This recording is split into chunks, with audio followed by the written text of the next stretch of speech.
Okay, so we are back with another podcast. I'm hosting it once again. William Beasley, the person that just does all the weird welcome to the show stuff because why not? And then also recording this once again is. Hello. Oh, did it? For some reason, it picked me up in Streamlabs, but not in Discord. Okay. Hi, everyone. I'm LalaMelody. I am a rookie voice actor, Salt Factory CEO, and this is going to be a long episode.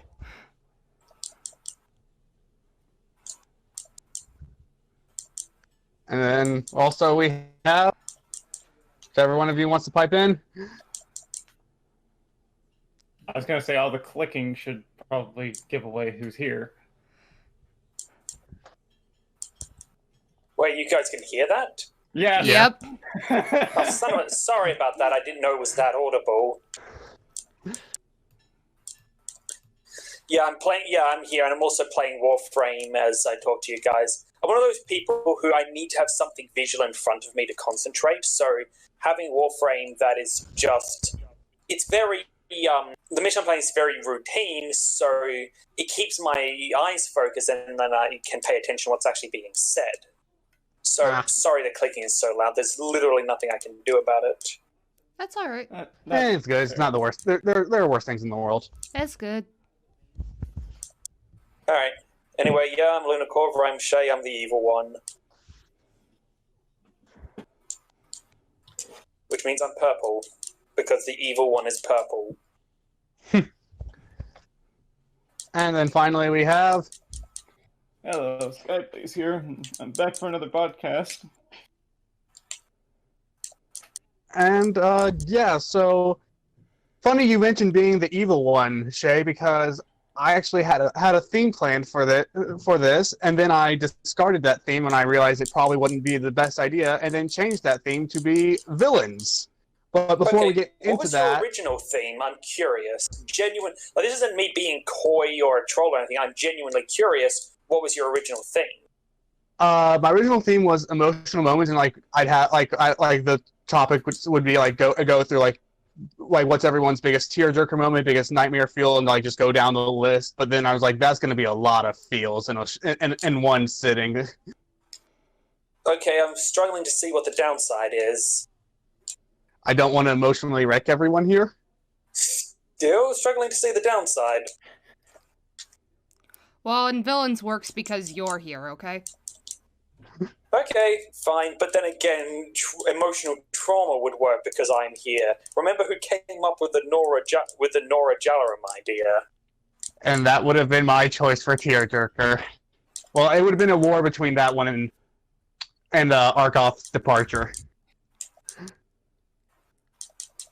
But before getting into the topics I have written up, does anyone want to talk about today's episode, or not today's, but Saturday's episode? Oh boy, where to begin? Amazing at the point of the podcast?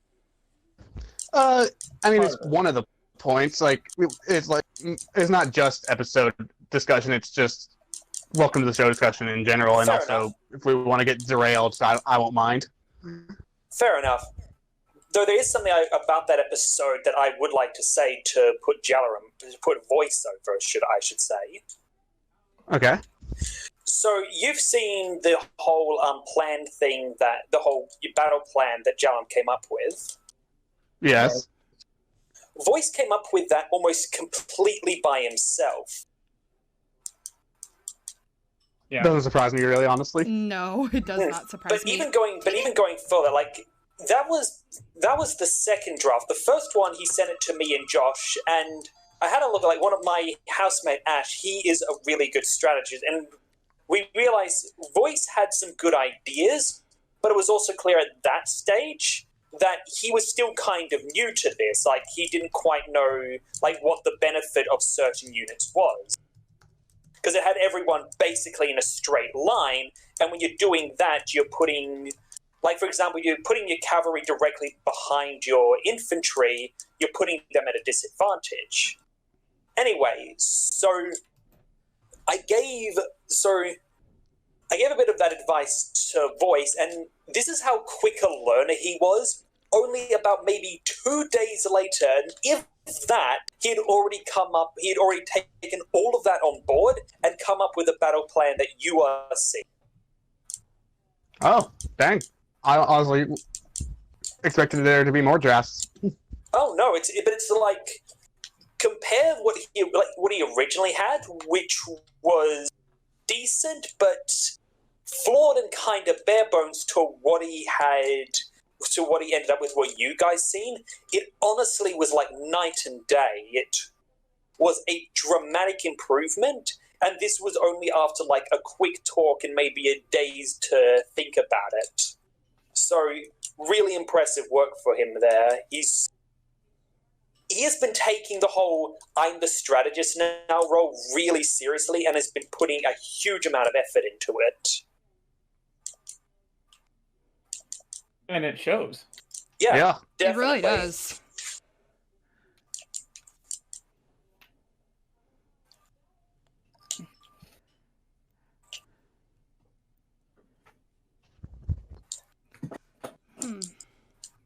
Well, I don't think I really have anything to add about Saturday's episode other than that strategy. Just when the image came up on screen, I was just like, oh dear. Yeah, I will say Saturday is. I would rank Saturday as a C tier episode. It wasn't a bad episode. It's just aside from the strategy thing, which was kind of interesting, but not a huge dramatic plot thing. Nothing major really happened. Some interesting stuff happened, was plenty enjoyable. Not a dull episode by any stretch of the imagination, but not a super important episode. No. Yeah, I can agree with C tier. Though because I was like super intrigued by the battle plan, I might give it a low B tier, but yeah, I can see C tier. Yeah, I give a C tier because the battle plan stuff is. That's the thing. Like, the battle plan stuff is fun. So fun, enjoyable, pleasant, but nothing major happening. That's C tier for me. If it was a completely uneventful episode, that would be a D tier for me. Where it's not a bad episode, it's just nothing interesting happens. Interesting stuff does happen. It's just not all that critical. At least compared to other stuff. Like, for example, like my go-to B tier is always episode 8 is my kind of B tier comparison episode. Episode 8, that's the one that had Amber's Night Terrors? Yeah. Because it's compared to some of the 80 episodes, which are like major iconic Landstone episodes, it's not quite as significant, but it's still a really strong emotional moment episode. Right. Okay. Yeah. My only thought with the strategy is that I see a lot of units on cavalry in there, and I know cavalry needs a lot of open ground to function, essentially. Oh yeah, and I did say that this is great. The army is going to be great if you're looking at an open field strategy, which is kind of your default. Yeah, but different terrain. Like if you're fighting in a forest, for example, it's going to you're not going to really be able to use cavalry that well because there's not open field to run. If you were trying to do this in Luth and Law, you'd have to change the strategy. But I think Voice is going for a generic strategy for now, and then he'll be able to modify it if the terrain doesn't allow for the original plan. Again, like I said, we gave Voice maybe I gave Voice some new bits of information, and a day later he'd come up with that. So yeah, it's good for a generic open field strategy, but I'm just thinking Ravis isn't going to let them use an open field. He's probably going to use tactics that involve cover, a lot of objects on the field. One of the things that is going on with the Drow versus the Alatasticans is that the Drow army is, like, we've seen, like, the Drow have been on the verge of extinction for years. They're getting better, but the Drow army historically, they're very small. They don't have the resources to take Alatastica head on. That's why they've been having Alatastica fight each other. Now, is that still true at this point in the war with all the damage that's been done? Maybe, maybe not. I'll leave that up to decisions, but to your point, yeah, I can see where you're coming from. He probably wouldn't want to go for, open field, let's fight on equal terms. Yeah. But again, having that kind of like a baseline of a generic open field strategy that can be modified as the situation allows is probably better than having no strategy at all, and more efficient than coming up with an individual strategy for each and every terrain. Yeah.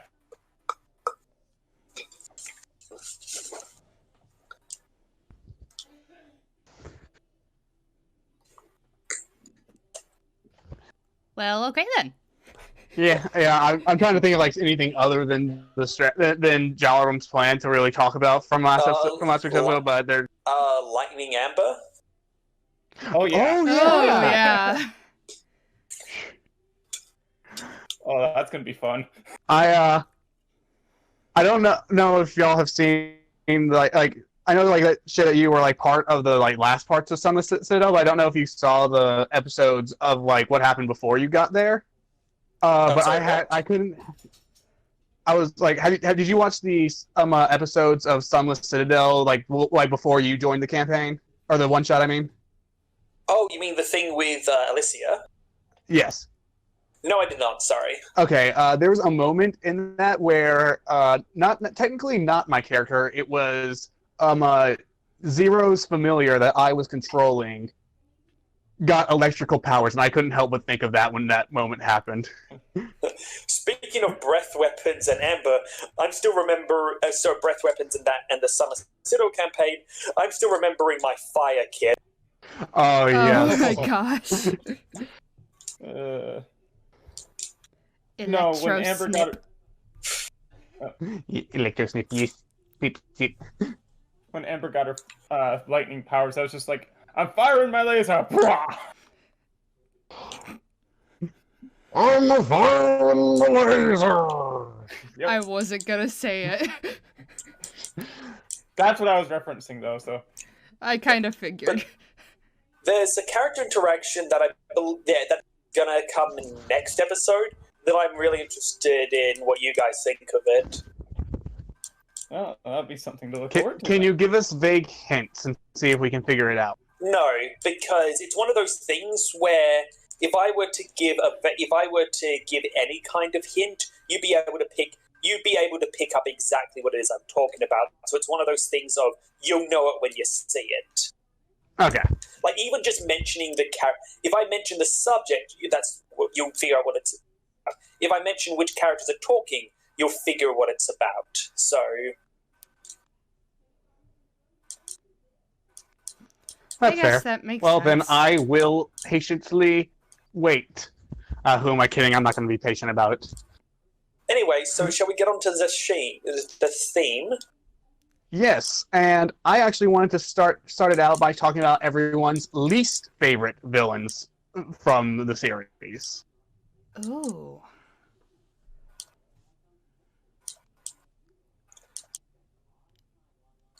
And I'll go last since I've already made a video about all this. yeah, how about we do what we normally do and we go by alphabetical order according to the Discord. So that would mean Lala would be going first. Yep. Gosh. It's hard for me to think about it because a lot of the things that constitute villains in my book is not necessarily just an opposing force. It's like they have to actually be a full-fledged character, kind of like what William said in the villains ranking video. Yeah. And... Also, do you mind if I just quickly add something here? Sure. Yeah. You know, I've always wondered if some people, whenever I've done the polls of like the favorite villains, least favorite villain, or worst villains, I've kind of always wondered if people have misunderstood what I mean by worst villain. Like if they think, oh well, Simula's the worst villain because she killed her child and that pisses me off.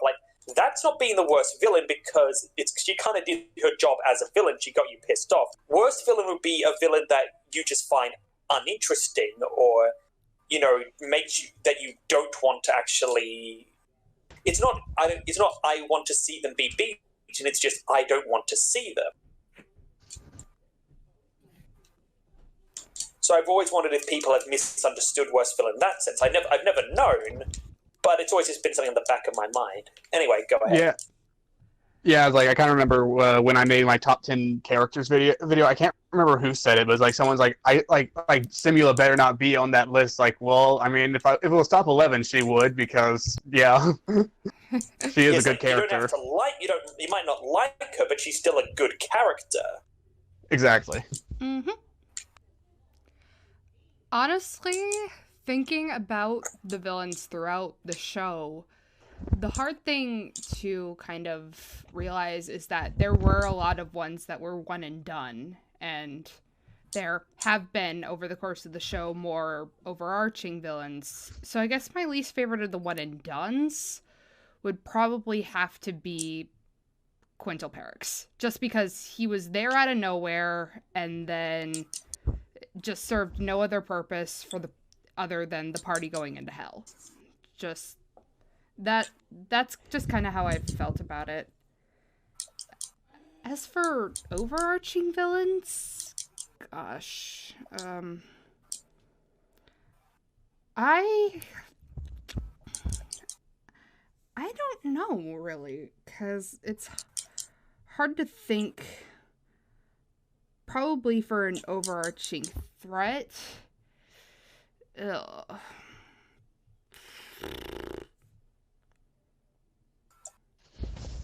My brain's fried. I guess thinking on it, I've never been a big fan of Eimer. It's never really been a love to hate thing. It's just been pure unadulterated hate. And the thing is that I've always seen Eimer as just a conflict for Faye specifically. Even though he was a conflict to the characters, he was still just... If I may add to that... Not by saying that. He said the thing! It's a verbal tick of mine. No, go ahead, Shay. Though I might actually explain on the ad that the "if I may" thing came from the fact that Ravas adopted that very importantly because he was used to dealing politically with people who are far more powerful than him and also incredibly arrogant and very, very petty. "If I may" was his way of saying, "Do I have your permission to speak?" By humbling himself in such a manner, it meant that he wouldn't be immediately executed for speaking out of turn. Way to cover up your verbal tick. Well, the thing is, that's both an in-character thing, but it's also an out-of-character thing, because I am very used to hearing the word, "Shut up, Shay, I don't care." So "if I may" has been, "Do I have your permission to speak so you're not going to bite my head off for speaking out of turn?" Yeah, that's fair. Pat. Thank you. Anyway, but regarding Eimer, I think one of the things that holds him back is he is the least threatening overarching villain out of all of them. The guy is such a smug snake, and in his first episode got so utterly humiliated that it's hard to take him seriously. Like, when I was listening to his first introduction about, I can handle a few demons, my immediate thought was, you can't even handle these idiots! Yeah, makes sense. I've always seen Eimer as more of a psychological struggle for Faye specifically, even though he is an external force threatening the party. Out of all of those forces, he's one of the least interesting, in all honesty. And that's why when we brought him back in because we did debate bringing him back as an actual antagonist, but then we realized, no, bringing him back as an antagonist would kind of be dull. What would actually be better for... Now, bringing the image of him back to be used as a weapon by Elvana, yeah, let's do that. But when we decided to actually bring him back, we realized bringing him back as someone for Faye to save would be a much stronger, better for Faye's development, because as a villain, he's kind of had his time. He's been there and done. But as a victim, it's a way for Faye to show just how much stronger she has grown. That she's able to put aside her trauma and be better than he ever would be stronger than he ever would be. And it also helps to really establish how big of a threat Elvana is, that her previous worst nightmare is one that Elvana has made her victim. That Faye's previous worst nightmare, I should say.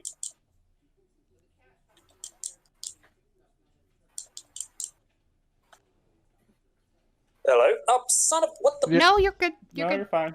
You're good. Okay, You're good. I saw the green thing going, and I heard... But there was no voices, so I wondered if I got cut off.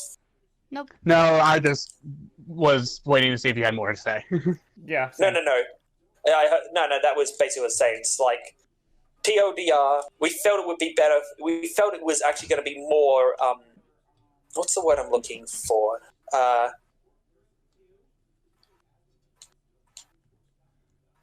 We felt it would be stronger for Faye's development if she were to save Aimer rather than fighting Aimer. Which Makes sense, considering she's been through the whole fighting Aimer thing pretty much her whole life at this point.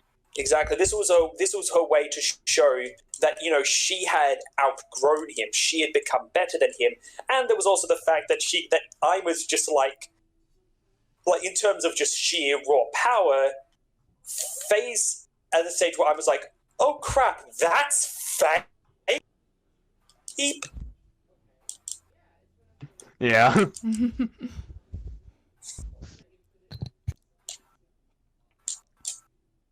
So, Skyblaze, least favorite villain? I think I might take your idea, but I've been trying to think of who would be the worst one-time villain. Oh, hold on. I have a list of the one-off villains if you want me to send it to you. Yeah, go ahead and do that. For me, it's actually the non-one-off villains that's a little more tricky for me. Well... Like, the one-off villains I know right from the start who my least favorite of them is going to be. Yeah, like, out of the big overarching villains, I can't really be angry with Arkoff because in the end, he actually got redeemed, so it's just big character development for him. Aimer was kind of taken as a joke by the party. But between Simula and Ravis, I'm probably going to have to say that it's kind of a toss-up between the two. For least favorite? Yeah. Interesting. Sorry, I thought it was... Sorry. Least favorite, yeah, probably Aimer. Yeah, I was going to say, it's like... Least favorite Simula and Ravis. Wow, did we screw up that badly? I'm sorry, I'm not thinking. When they're when both the people that do Simula and Ravis voices are here. Yeah. Josh isn't here. You forgot I was here, talking about the darling. music phone. Yes, but you're not the official voice actress. Which is why I didn't say the people who do. I say who do voices, not the voices. Also, it would actually be kind of fun, Lala. What? You and I to do the first exchange between Simula and Ravis when they meet for the first time, because that was fun to roleplay with Josh, and doing it with you doing her voice could be fun too. Ooh, that would be fun. Yeah. Anyway, I guess do you want me to take over? Well, I just got the list, so I'm looking Oh, through okay, it. yeah. You still need to do the Yeah. non-thing, the one-off. Do the thing. Yeah, it's a bit tough. Like, I kind of want to say a Mammon on that one, just because, like, not really much happened. There wasn't a fight, and he kind of ran away. It's like, it's just like he got confused, ran away because of what Ivan said, and it's just like, where's the character? Yeah, I can see that. He wasn't really around very long. Honestly, I think Hana talked about him more than he was actually on screen. Yeah. Yeah.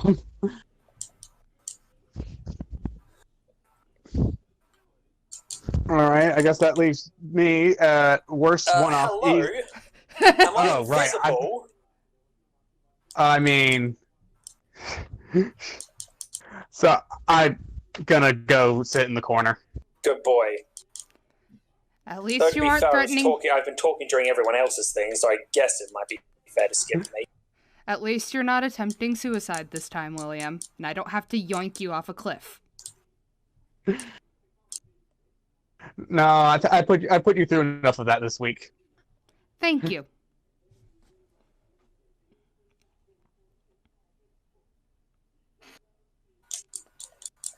Anyway, so I'll start with one-off villains, and for me, my least favorite one-off villain, and I'm going to explain why it's not any of the two that were just mentioned. But my least favorite one-off villain would be the Frostwind Virago.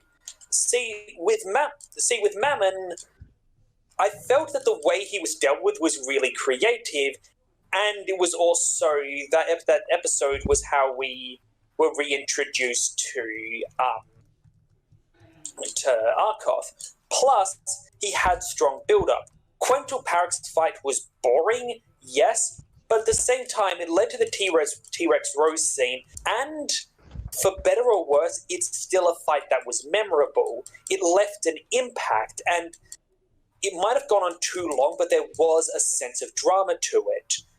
The Frostwind Virago had none of that. It had basically nothing. She was just... Even Simula's assassin was entertaining and kind of was the first hint you had that her real goals aren't normal goals.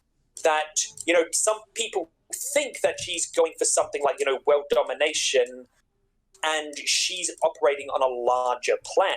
A villain who in normal circumstances would be like, the hyper-competent sidekick. I'm the more pragmatic of the two, is simply someone who just isn't thinking big enough.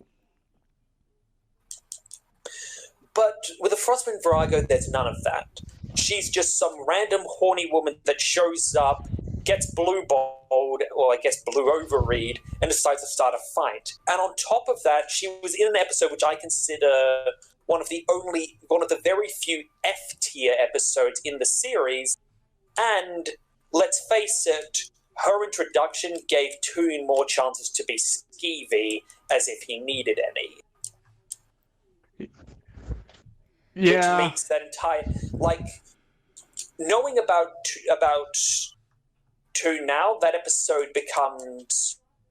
Oh, actually, I didn't. Knowing about Toon, that episode is kind of really gross and skeevy, because you see the sex addicts that that's playing the character of Cross, and it's just more of Toon trying to make his character, oh, I'm so edgy, blah blah blah. Take that away, and the fight is just completely uninteresting. I remember I zoned out that entire fight. Even with the Quental Parek's fight, I could tell you some stuff that happened, though maybe because I was actually involved, that's part of it. The Frostwind fight, I don't even remember how she died. That Yeah, I've makes a seen lot that of episode sense. probably like 5 times, and I couldn't tell you either. Yeah, like I can't even remember what she did, her attacks. She is just completely skippable for me. The only thing that made her even slightly important was for Varag to save Amber, but you could have replaced her with a pit trap and you'd have the same effect. At least with Quentin Parks, I think he has served one case, putting the party in the point where they were desperate enough there was fight or flight, we need to kill something to get into hell. So at least he served the purpose that way. But yeah, Frostman Rival just was not good. As for my least favourite recurring villain, I'm gonna be controversial here, but I promise I have a reason for saying this, and I'm not just trying to be contrarian. For me, the weakest recurring villain is actually Arkoth. Cover your Alright, ears. that's it. You're out. Allow me to explain myself. Arkoth has a great arc, but everything that was actually interesting about Arkoth happened when he was no longer a villain. When we look at what he did as a villain, he did two things. Fight the party, dragon scene, and the opening. Everything about the dreams, that wasn't him. That was Owen using his likeness. And the thing is, because it was his likeness, it could basically be... It was nothing. There wasn't necessarily anything like the real Arkoth was. It was simply how Owen thought Arkoth was. It was an impression of Arkoth and not the real person. The real Arkoth did not torment them in their dreams. The real Arkoth was not following them around. The real Arkoth, when you actually take that away, was kind of a non-entity throughout the majority of the season. When you take away the dreams and realize he had nothing to do with that, you realize just how little he was involved. Ima, at the very least, had a big impact on Faye. He had a big impact on her backstory and her character. He had involvement that way. Arkoth had really three scenes of any major importance, and one of them, which was with the arena thing, were it not for the dreams, I wouldn't even count that as an important thing because the party kind of would have gotten over that really quickly. So really the only two important things he did, and granted they were major things, was the final battle where he killed Jalaran, but again that was kind of the only one time they really fought him, and the dragon scene, which again, definitely a horrifying moment, but when you compare it to other characters who have had far more consistent effects on characters or the story, it just really doesn't, it's not on the same level, it doesn't compare. And so, as a villain, he's honestly the weakest. As a character, as a hero, he is absolutely S tier, one of the strongest characters, but that is to do with him as a hero, not as a villain, and I don't count his heroic actions to his villain cred. He's kind of like the Sunset Shimmer of Welcome to the Show. Yeah, exactly. Terrible villain, fantastic hero. I will forgive you only for saying he was S tier as a character. But yeah, because even though the dreams wasn't him, not including the dreams, reading his journal, seeing just his fascination with all the just terrible things that were going on, and then the pride he took in Vizitov, and also Vizitov is the only time I've ever had to pause watching because I had to take a moment. And then at the time he killed Jalaran. Jalaran was my favorite character, and so yeah. And I also do count. While I know I shouldn't, I do count the nightmares towards Arkoth. Not that much, but just a little bit. But I do feel like they should get at least a little bit of credit. Yeah, well, I disagree, but I see your reasons, but I disagree. But the reason I disagree is because it still wasn't really him. And you could say, well, he was using his likeness, but there's a difference between using someone's likeness, because a likeness is simply how you perceive they are. And let's face it, if Owen needed to make Arkoth say or act in a way that was out of character in order to fit the dreams, he would.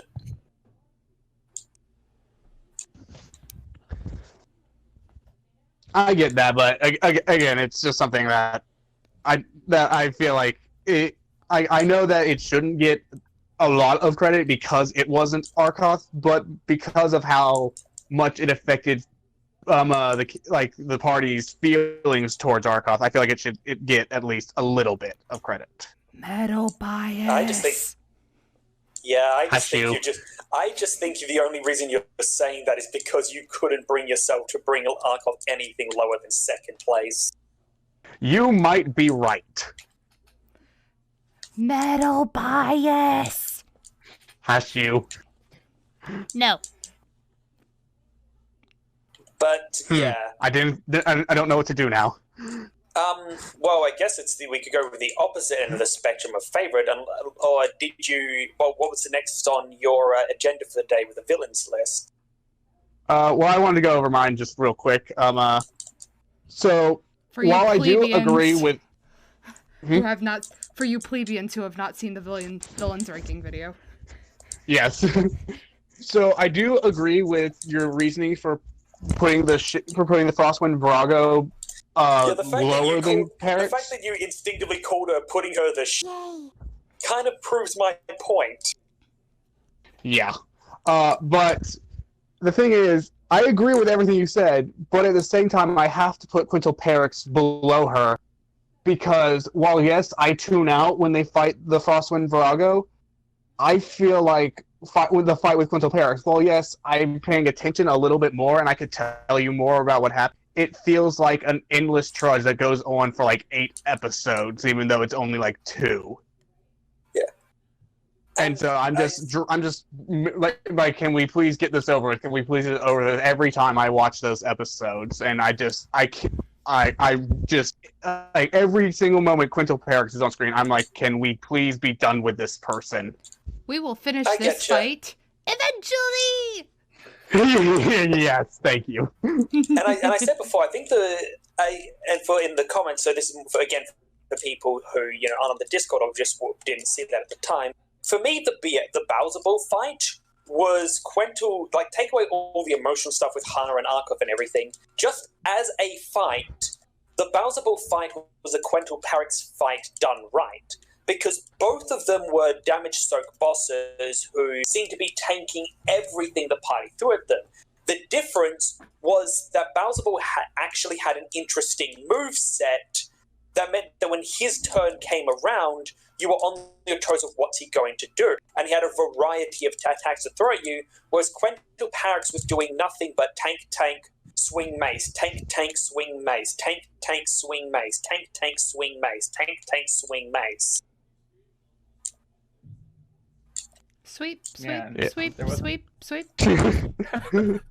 And so, yeah, that's my reasoning for Quintal Perix. And then for recurring villains, if we're counting Venom, then I'm going to have to give it to Jewel. Because, again, like I said in my video, I'm still just waiting for her to do something that makes me think she's worthwhile. If we're not counting Venom, then I'm going to give it to either Eimer or Lolth, but then again, if Lolth counts as a one-off, then give it to Eimer.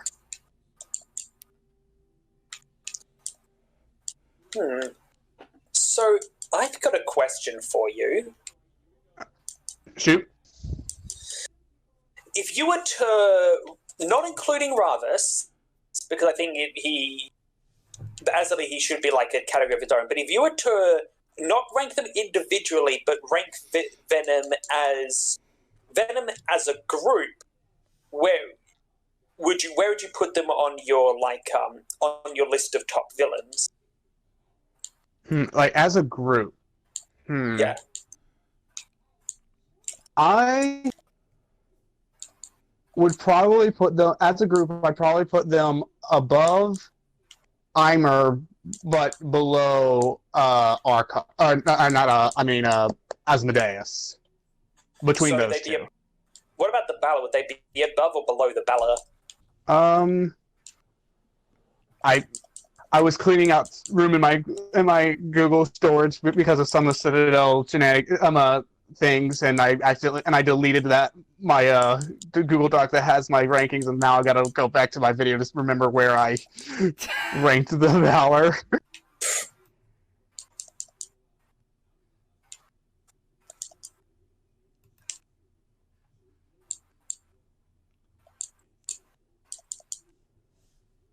Let's see here.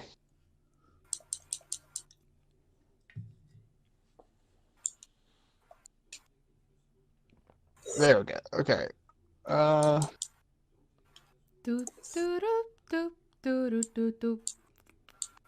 Do do do do do do do do do do. Do do do do do do do do do do do do do do do.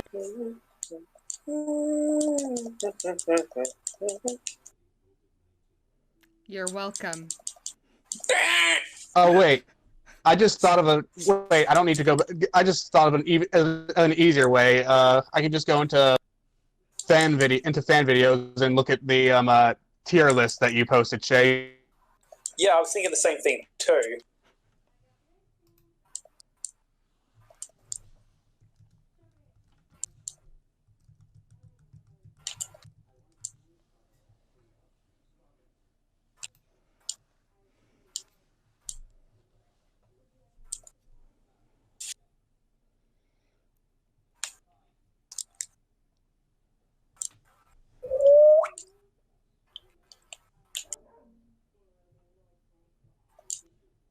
Headshot.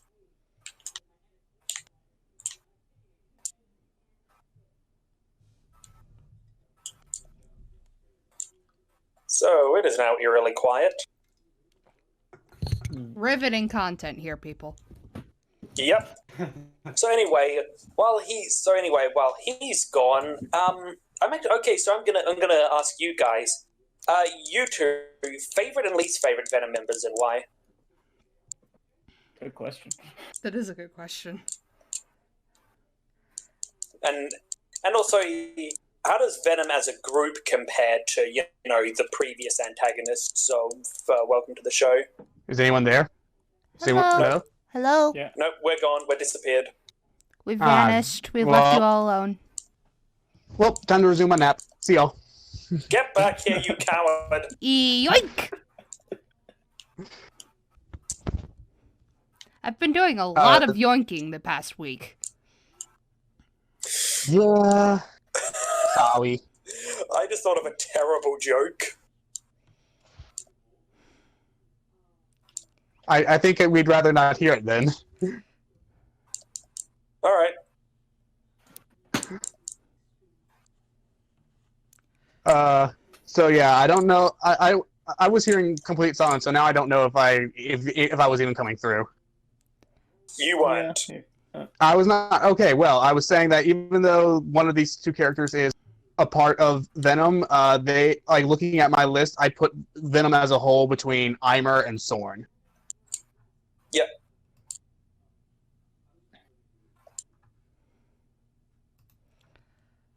So, and then, oh wait, no, that's I said everything I needed to say. Okay, never mind. Thinking about Venom as a group, I don't think I can make a clear decision until I've seen more of Zaylin in action. Simply just because, I mean, we all think he's Dreamran, but we don't know for sure yet, and that is going to heavily influence where Zaylin falls on my favorite, least favorite Venom member ranking. Yeah. I also, whenever talking about Venom, I always don't know if I should consider Zelnus. I'd say no because I personally say no because the fact that because he's not really a villain, he's not really anything. He's just an element in Ravus's backstory. Yeah, sure, he was supposed to be the anti-Rose, but well, he isn't because Rose isn't around, he's not around, and so like you can't rank him as a bad villain because he didn't do anything bad or boring. You can't rank him as a good villain because he didn't do anything good. You can't really rank him as anything because he never showed up. Yeah, the most we got from him was standing outside of Ravus's door. Now, I will say I am working on something that does give him some more development. So there's that, but even then, I still probably wouldn't think that, he'd be something to rank on the villain list. Okay. We're gonna get some of that juicy backstory. Yeah. Indeed. But yeah, I've also yet to add Zalen to the list just because I don't feel like I've seen enough from him to add him. Exactly. And for you haven't seen anything of him at all, so... I mean... Oh, wait, yeah, we have. Sorry. Yeah. I'm like, Opera House! We saw him with his pretentious lighting. Yeah. Yeah, I was just thinking, Zenon just seems to be more of a support character for Venom than anything, as in taking the support role, like a healer or... Well, Because... healer definitely. But, yeah, he is the anti-Owen, so... Yeah, he's the anti-Owen, so... Yeah. That makes sense. But even though we haven't seen him, I guess I'm probably going to disregard him for that since we haven't really seen much of him. You know what? At this point, because I did say this in the to the other players in the chat itself around this time when he showed up. Yeah, Zalen is Dream Rayan. Yes! Yes! Like I just remember it's kind of like, okay, so we need to wait till the scene where Zalen shows up before I confirm that.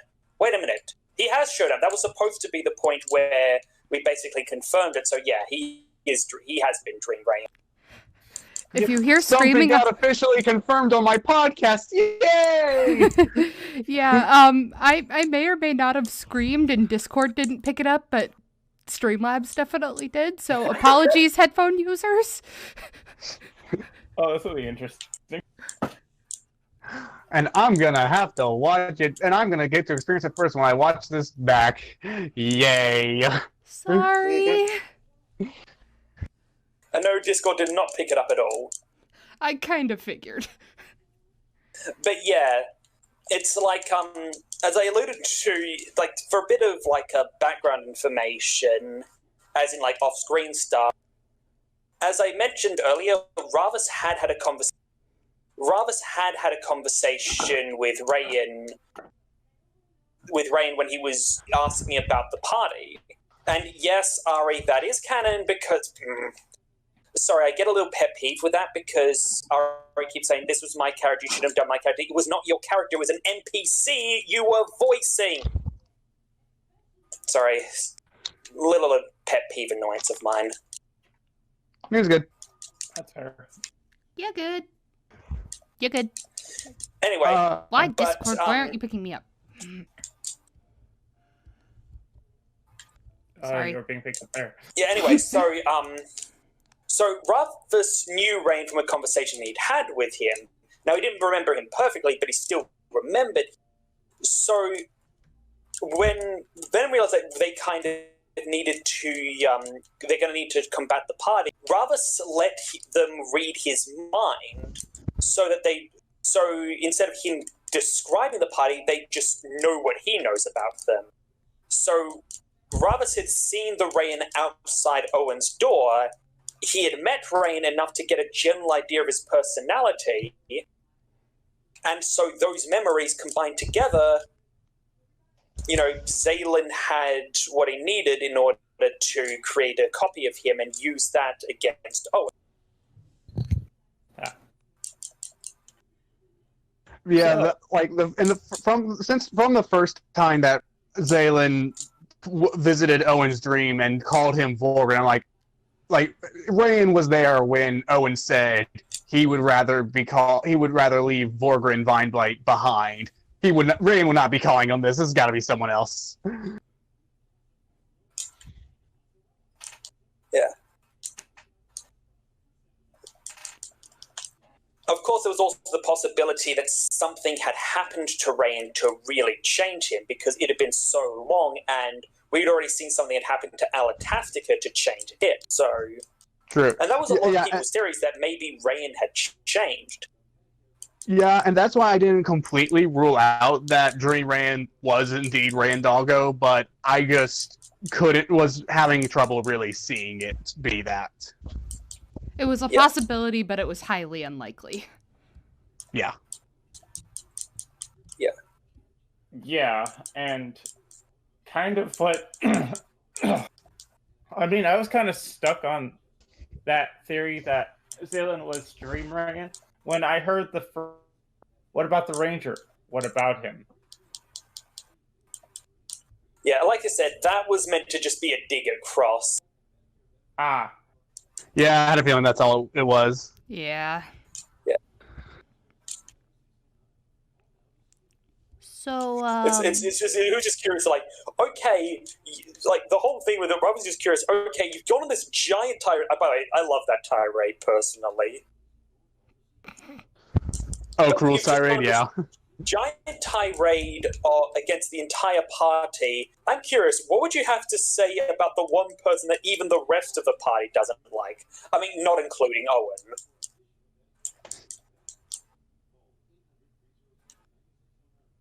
And Cruz is like, I really don't give a fuck.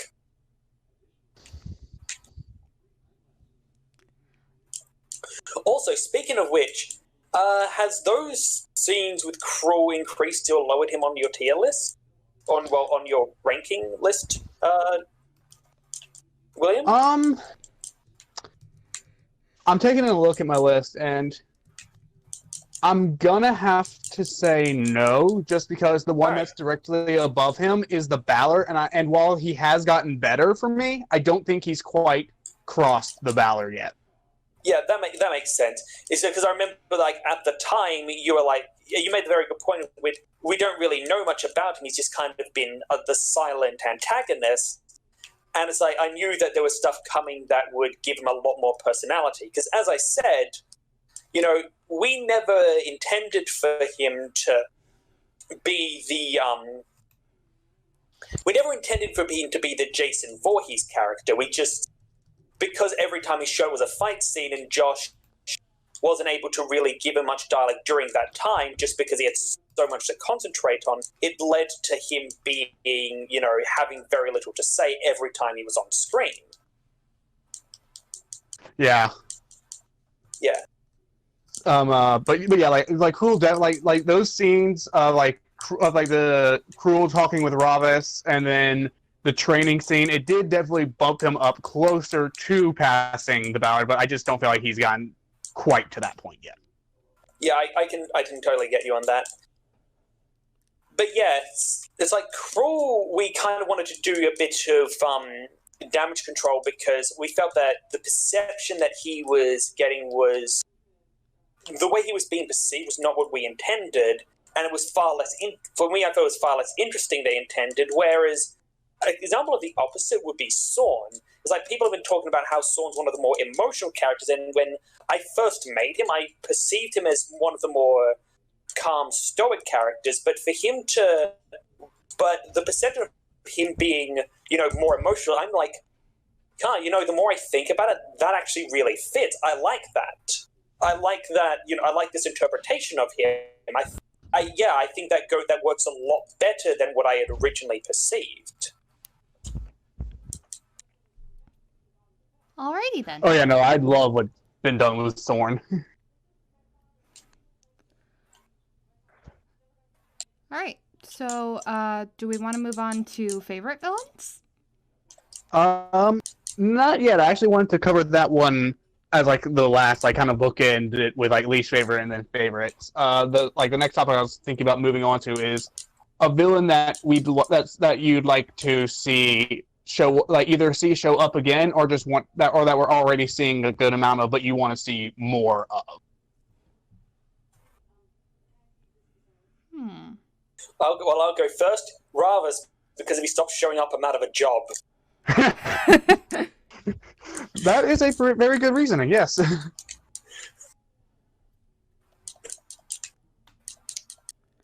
Oh.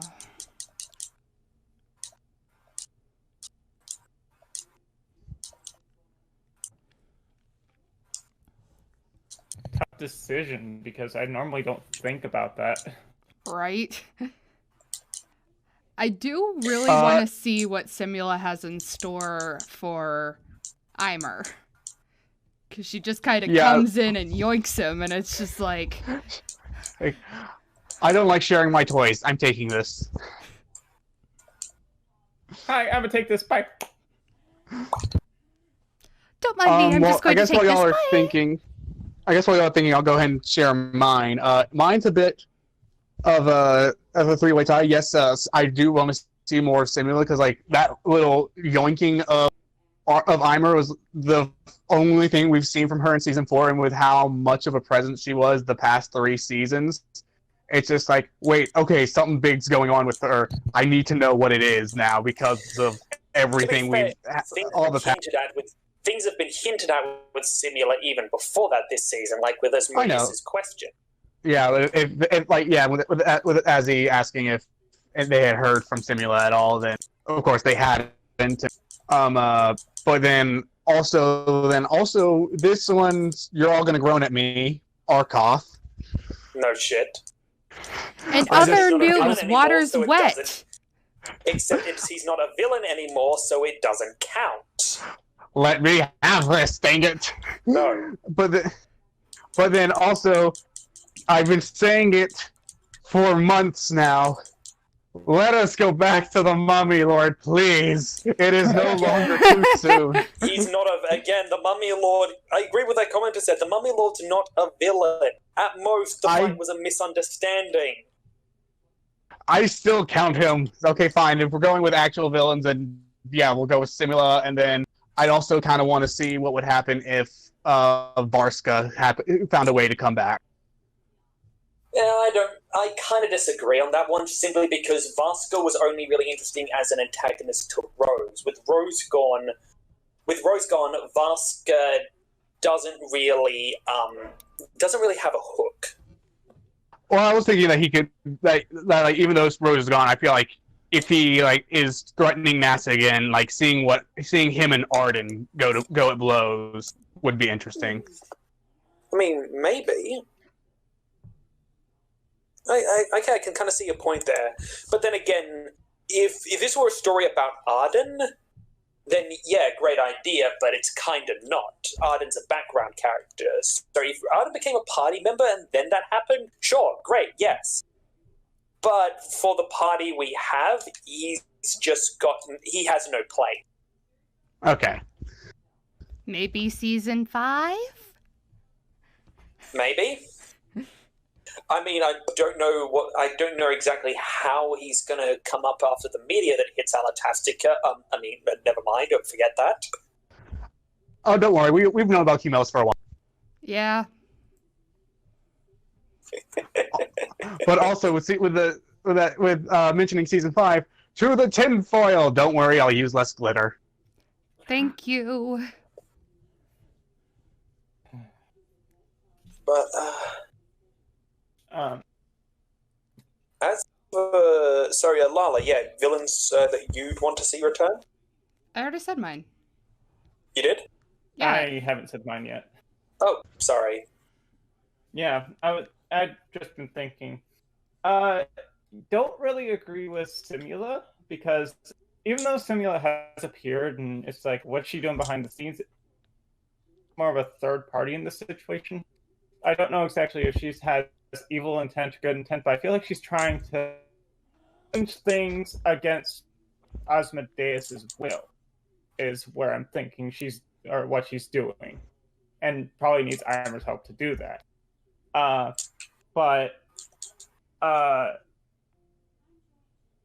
I kind of think the ones I wanted to see return are more Venom members. Ravus, obviously, because I feel like there's a lot more that can be done. Is it a case of want to see them return if they haven't really left?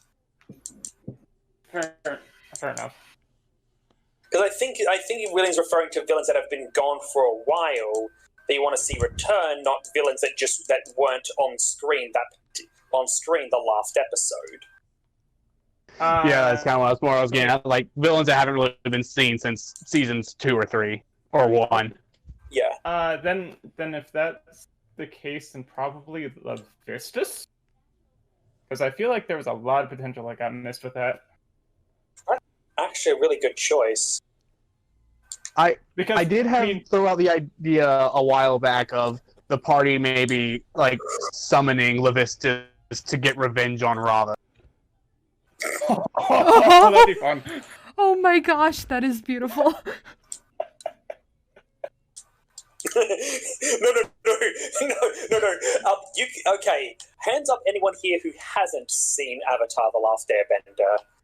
I'm gonna I'm gonna start binging it when it comes to Netflix on Friday, I swear.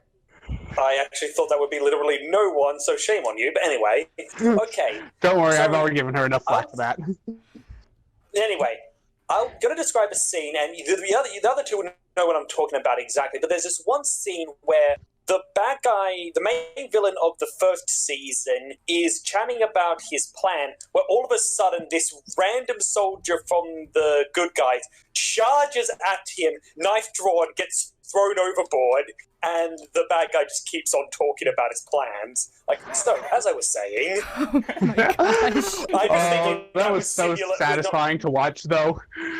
And now my hype that, like, levels. with Suviel and Ravus, it's like, so, when the enemy forces attack, we'll have our spies, death to you, Ravus! Stab! Now, we're turning now, in regards to your archers, I think it would be better if you situated them. Oh my gosh. Poor Levistus. He just wants to be a loud, annoying hero. I'm just gonna... Attention, party! My hair is telling me that I am going to be a cameo character. Alright, I'm just gonna go hide in my corner now. Good. I'll send the cookies over.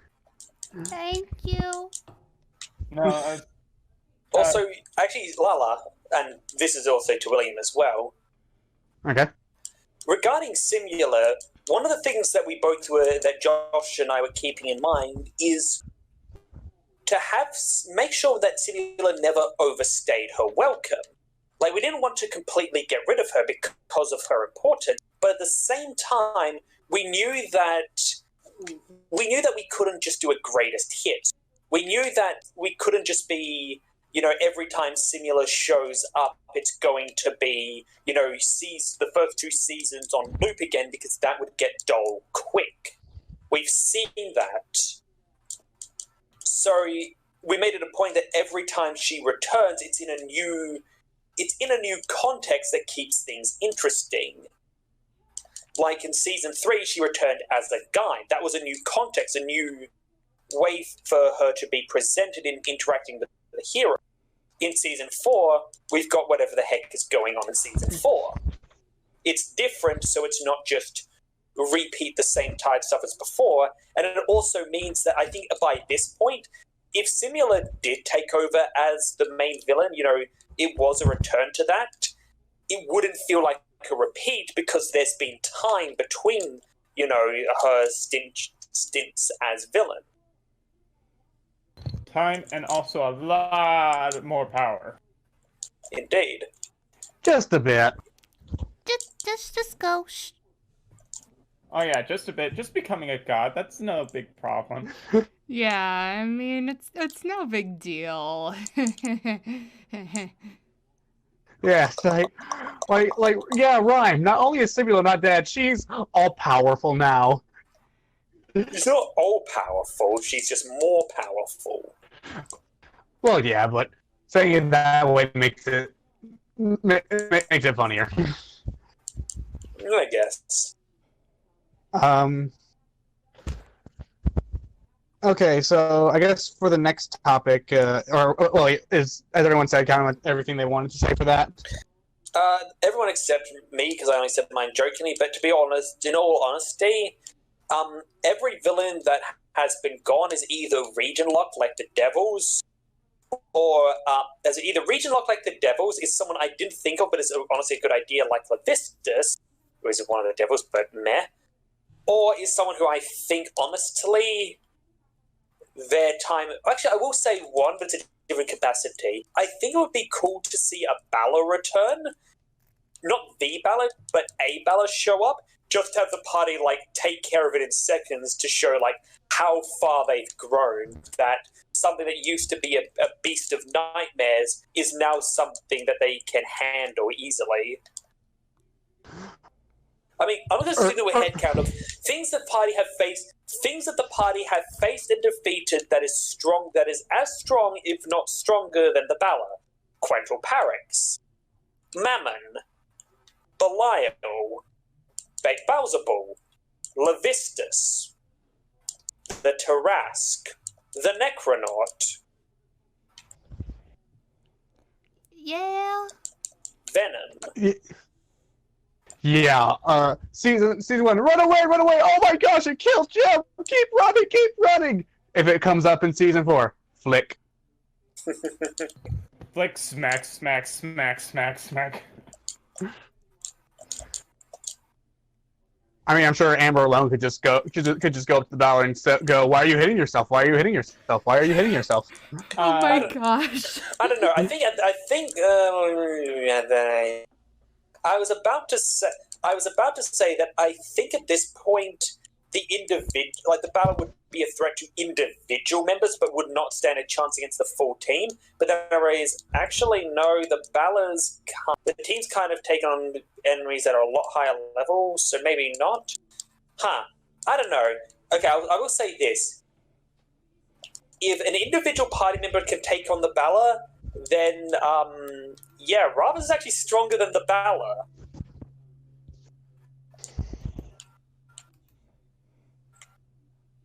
Huh.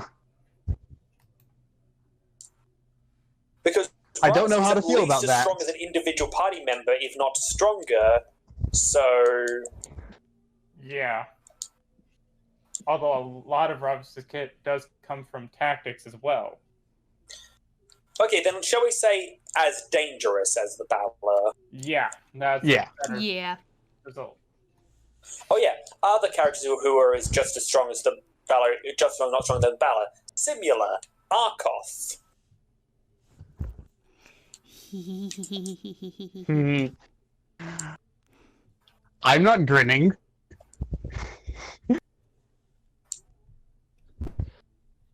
That wasn't originally the case. Originally, Arkoth would have been Arkoth and Simula would both have been level 16, but then Josh realized, if they actually dealt with the Bandit Bala pretty handily, I think I'm going to increase the level of my next two antagonists. Makes sense. Yeah. So, the next thing that I had written down was going through the 4 E's that Shay has mentioned a lot about when Yes. dealing with villains and seeing which villain, in which moment made everyone feel like that said villain fits this the most. And I wanted to start with evilness. Could I give my explanation of what they mean? Because obviously I was one who came up with the list, so I probably of course, go ahead. I could probably explain a bit better than you could. I full-heartedly agree with that. Before we do that, there was a little bit of an issue. There was Robo-Momo. Robo-Momo? Am I still Robo-Momo? Yeah, you went Robo-Momo. Am I still? It's better. But...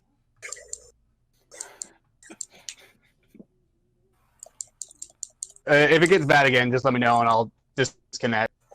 I'll just yell out Robo-Momo. Okay.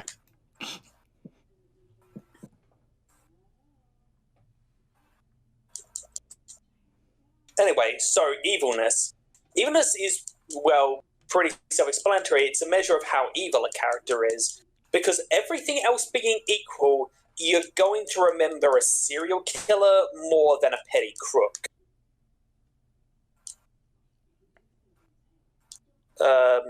Sorry, am I coming through? Yeah, Yes, you are. You're coming through. Sorry. Again, it's completely silent on my end, and I'm used to, like, whenever somebody else is talking to myself, I'll always give a couple, like, okay, yeah, keep going. Anyway, so a 1 in evilness is a character who isn't really a villain at all. They're a hero antagonist. They're not a bad guy in the slightest. They just happen to be opposing the main characters. Level 2 is one of a couple of things. It can either be someone who is a jerk, but they're not really evil. It can be a tragic villain, or it could be a base animal that's just acting on its instincts. Still technically a little more malicious, since, it actually does want to hurt you, but it's still only doing that because it needs to eat, or its territory is threatened, etc. Level 3 is when you have either your standard stereotypical take over the world level evil. It's for jerks who cross the line into causing actual criminal harm. For example, a schoolyard bully is level 2. A schoolyard bully who knowingly bullies someone into committing suicide or beats someone up to the point where they're put in the hospital is level 3. Or you have villains like Loki in Loki in the first Avengers movie, who are tragic, but they cross a little too many lines for them to really stay at level 2. Then you have level 4. Level 4 is basically would be a complete monster if it wasn't for 1 or 2 things keeping them from that list. For example, Thanos. If it wasn't for the fact that he does show some affection for people close to him, he would be considered a complete monster. If it wasn't for the fact that he showed some remorse for throwing Gamora off a cliff, he'd be a complete monster. And then you have level 5, which is just straight up a complete monster. These characters have nothing sympathetic or redeeming about them. They are completely, horrifically evil. Okay. If William or Lala want to start, I will need to take 5. I'll be right back. I guess I can start since I do have rankings for all these already made. So since we're just talking about evilness right now, the ones that I have as a 5 are Simula, Eimer, Elvana, and Lolth. And the Balor. And if I have to just pick one out of those, it's toss up between Elvana and Simula. But I think I'm going to have to give it to Simula. Just because Elvana, at least, is doing it for a cause she thinks is righteous. Or at least, I think she thinks it's righteous. Simula was bored and did it. Should I go with Lala next? I really don't have anything to add. That's the thing. I haven't. Sky? He went He's AFK. Yeah, he had to. Yeah. Oh yeah.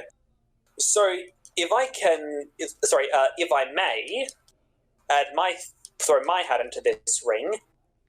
Now I agree with. I would say for me, I agree. The only one of those I put it as a 5 is Simula, and I'm not trying to have a go here or say wag my fingers, you're wrong. But may I say why the other ones I would not put as a 5? Yeah, go ahead.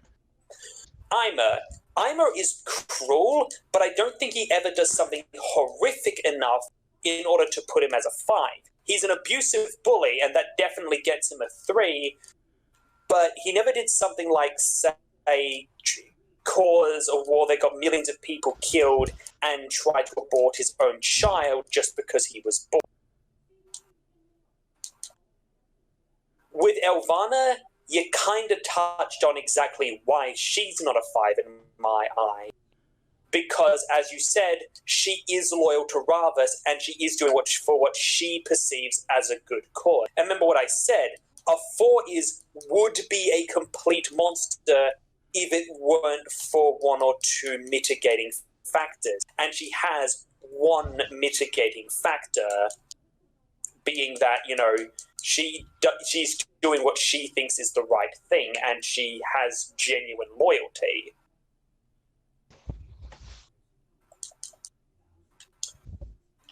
As for the Bala, the only reason he's not a complete monster in my eyes, the only reason he's not a 5 in my eyes is because it's not his choice.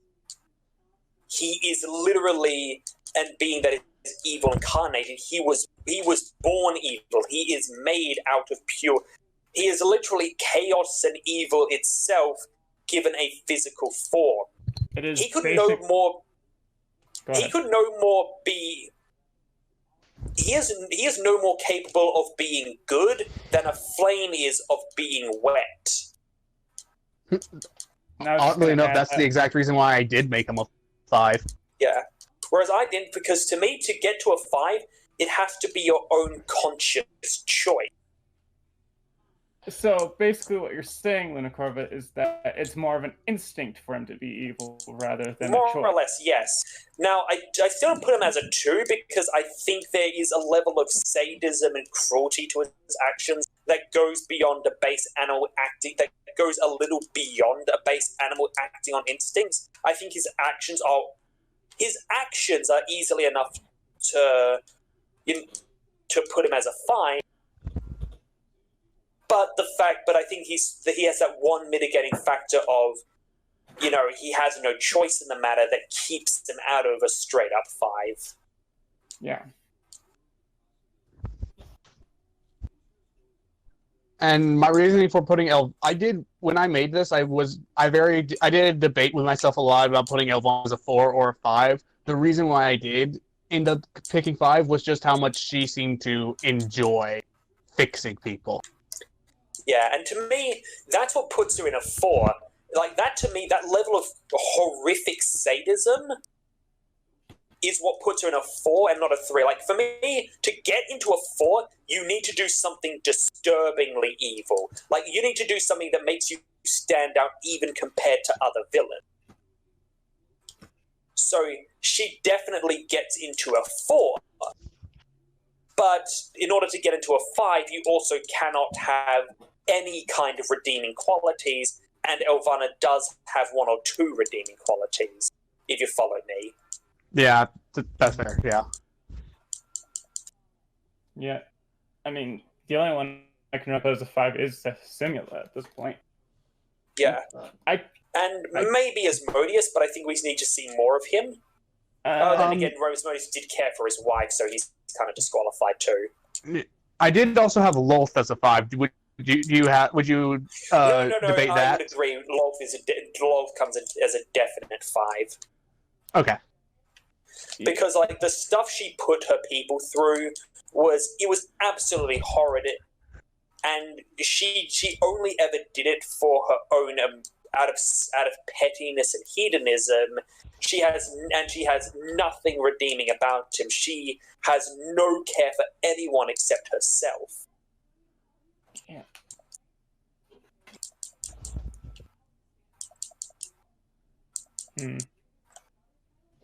Move on to the next one? Yeah, I'm good to move on. The next one would be eeriness. So eeriness is... Basically, it's a measure of how scary the villain is. This is going to be a lot more easier to define than Yeah, this is going to be a lot easier to define than evilness because there's a lot less variables. So a 1 is not scary at all. They're a joke. A 2 is they're as scary as a normal person would be. 3 is as scary as your standard stereotypical villain. Like, when you think villain, you know, what pops into your head? Is it the Sauron-like, you know, evil overlord with dark spiky armor? Is it your Bond villain, you know, sitting behind a desk, laughing Menardi? Whatever the stereotypical evil villain, standard evil villain is, that's what a 3 is in terms of eeriness. A 4 is creepy even by villain standards. These guys go above and beyond to the point where they are genuinely creepy even compared to other villains. And a 5 is just straight up walking nightmare feel. A 5 is the way I describe a 5 by one of my favorite villains and basically my go-to representative of what a 5 is, the meta from Red vs. Blue. Every time the meta was on screen, it was an oh shit moment.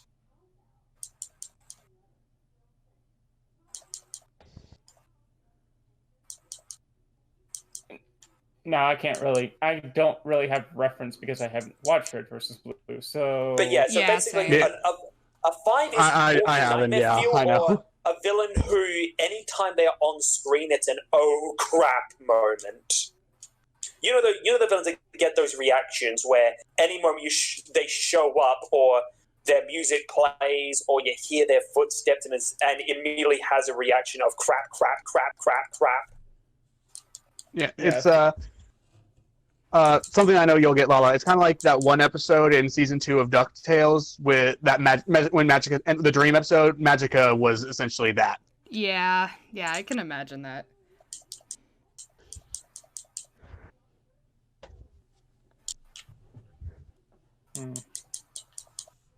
All right, Lala, you want to start? Or do you need time? I need time because the problem I guess I'll start again. My brain doesn't want to work today. I have the spreadsheet in front of me. So like for eeriness, I only had 3 as 5s: the Balor, Sorn, and Asmodeus. And I'm probably gonna have to give it to Asmodeus because, while yes, the others do have the crap feel to them. When Asmodeus shows up, it's crap, and you know there's no way out of the bad situation that's that he's bringing with him. I can see that. That is a fantastic point. I think I personally put the Balor a bit higher. Like, I agree. Yeah, I totally agree. I same. put the Balor a bit higher personally, just because every single moment the Balor, like with Asmodeus, he has moments like that definitely, but it's not for me, it's not every single moment. There are a couple of moments where he's been on screen where it's been almost cordial, almost, pleasant. Whereas with the Balor, every single second it was on screen was a Yay. Yeah. That's gonna be a lot of bleeps. Yay. No, with the Balor, it's very ingrained in your mind. I mean, they even brought it up in the episode how you could hear its footsteps and you could immediately feel fear, and then whenever it was in the immediate vicinity, you could just hear it saying, "I see you," and then just the music starts playing and you're just like, oh crap. Speaking of which, permission to toot my own horn for a bit here. I mean, it wouldn't be the first time. Go ahead. True. Anyway, that in the Owen fight was entirely my idea, my creation, because originally there was the footsteps, that was Josh. Sorry, I'm mistaken. The footsteps was Josh, and he had like the boom. boom, and then the rattling, the drum beat. But what I added in was the I see you, and then cue the Balor's theme. Which I'm personally really proud of how well that turned out. Oh yeah, no, that was nice.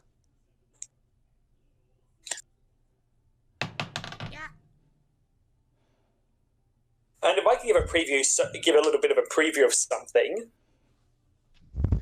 By all means. Uh-oh. So, I am in the middle of making a Welcome to the Show as a bridge series quote, and one of them is, it's going to be the I see you.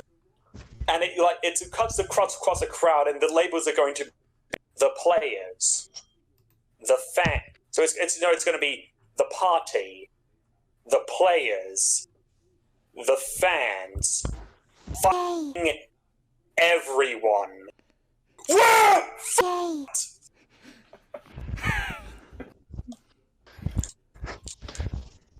Nope.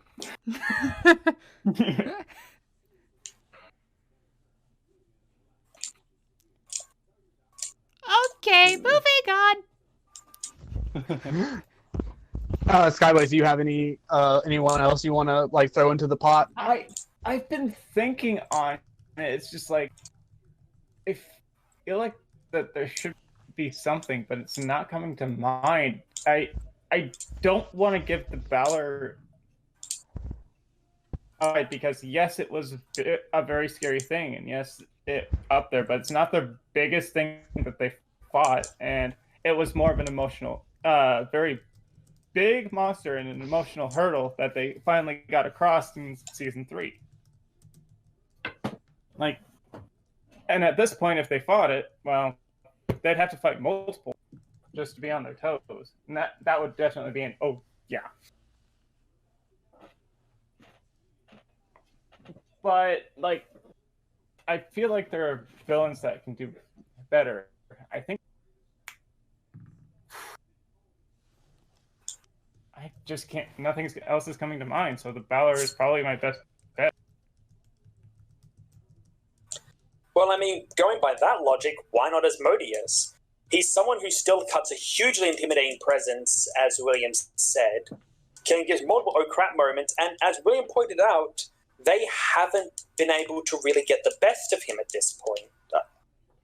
Yeah, that's the only other one I can think of. But even then, it's just again, what you said, Lunacorva. There's been some pleasant moments, and he's not really being a big overarching thing, or he's an overarching villain, but he's kind of in the background. I get what you're trying to say. Yeah, he's in the background. It's just it's the eerie background noise to the big booming thing that, as you said, yeah, it's coming. Which, depending on what role he's eventually going to play, that could change things, or it could not. Yeah. All right, Lala, time's up. You've had your break time. Who's yours? Who's your pick? No, I was I was going to agree with the Balor just because of that whole I see you thing and just that whole aesthetic of just those chills running down your spine whenever you hear it.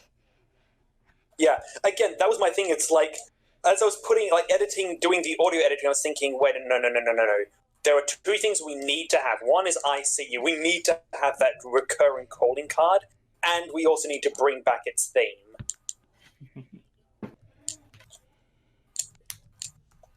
Honestly, that's one of my favorite things that I did for that series was doing the sound editing for the Cursed Child episode. I loved doing that so much. All of the music was pretty much all me. All of the music, all of the sound effects, that was all me, and I loved doing that. I am no one's blessing. That's Mischief Cutter's episode immediately afterwards. Now, yes, I suggested that, but it was still Ellie who edited it in. I know, but I couldn't resist. Mainly because it's the only song out of all of them that you actually know. Oi! Am I wrong? You know what's hilarious about that? I just rolled a nat 1. You've been doing that too many times today. I don't want to be Faye. There's a bad, dang it. Too late. Or, you know, everyone who wasn't me fighting Quental Parrot. Oh, yeah. Another I will reason say why that- I hated that fight. I will say, though, that though the die were being pricks, that was kind of another case of sentient die, because it let Ravus establish himself as a competent fighter.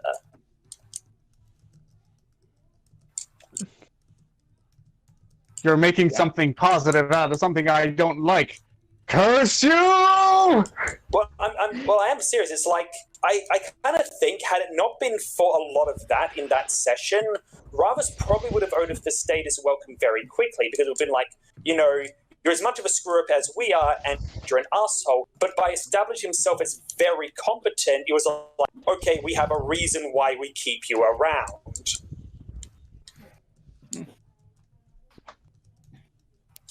All right, what's the next E? The next E is effectiveness. This is a measure of how smart the villains are, how effective they are, and how effective they are in terms of their cunning, and how likely their plans are to succeed. Now, bear in mind, this is reflected in actual... When I say how smart, I'm talking about how practically smart they are. Like, for example, Bond villains are smart in the sense that, you know, they are geniuses who can develop lasers in 2 minutes, laser cannons in 2 minutes or whatever, but they're not often very effective because they keep screwing things up. You know, there's a reason why the term Bond villain stupidity is a thing. Fair enough. So, now, the levels are, level 1 is you're an idiot. You're just straight up an incompetent buffoon. Level 2 is you're not dumb, but you're kind of operating in a limited capacity. These are often characters like, you know, your foot soldiers, your hitmen, you know. What they do, they're not bad at what they do, but they don't do anything more complex than, you know, see target, shoot target. They do that fine, but it's not like it's some great master scheme. 3 is average for a big bad villain. You know, they've got a plan going. It's a decent one, but there's nothing about them that really wows you. Or the kind of villain like, say, Voldemort, who has some moments of being brilliant, balanced by moments of blinding stupidity.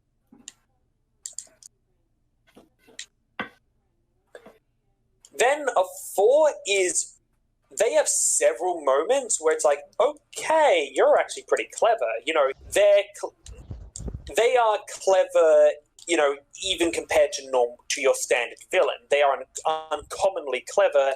And then 5 is just, you magnificent bastard, I read your book. These guys are just straight up brilliant. These are the guys who are the villains who are constantly making you go, oh, you clever son of a bitch.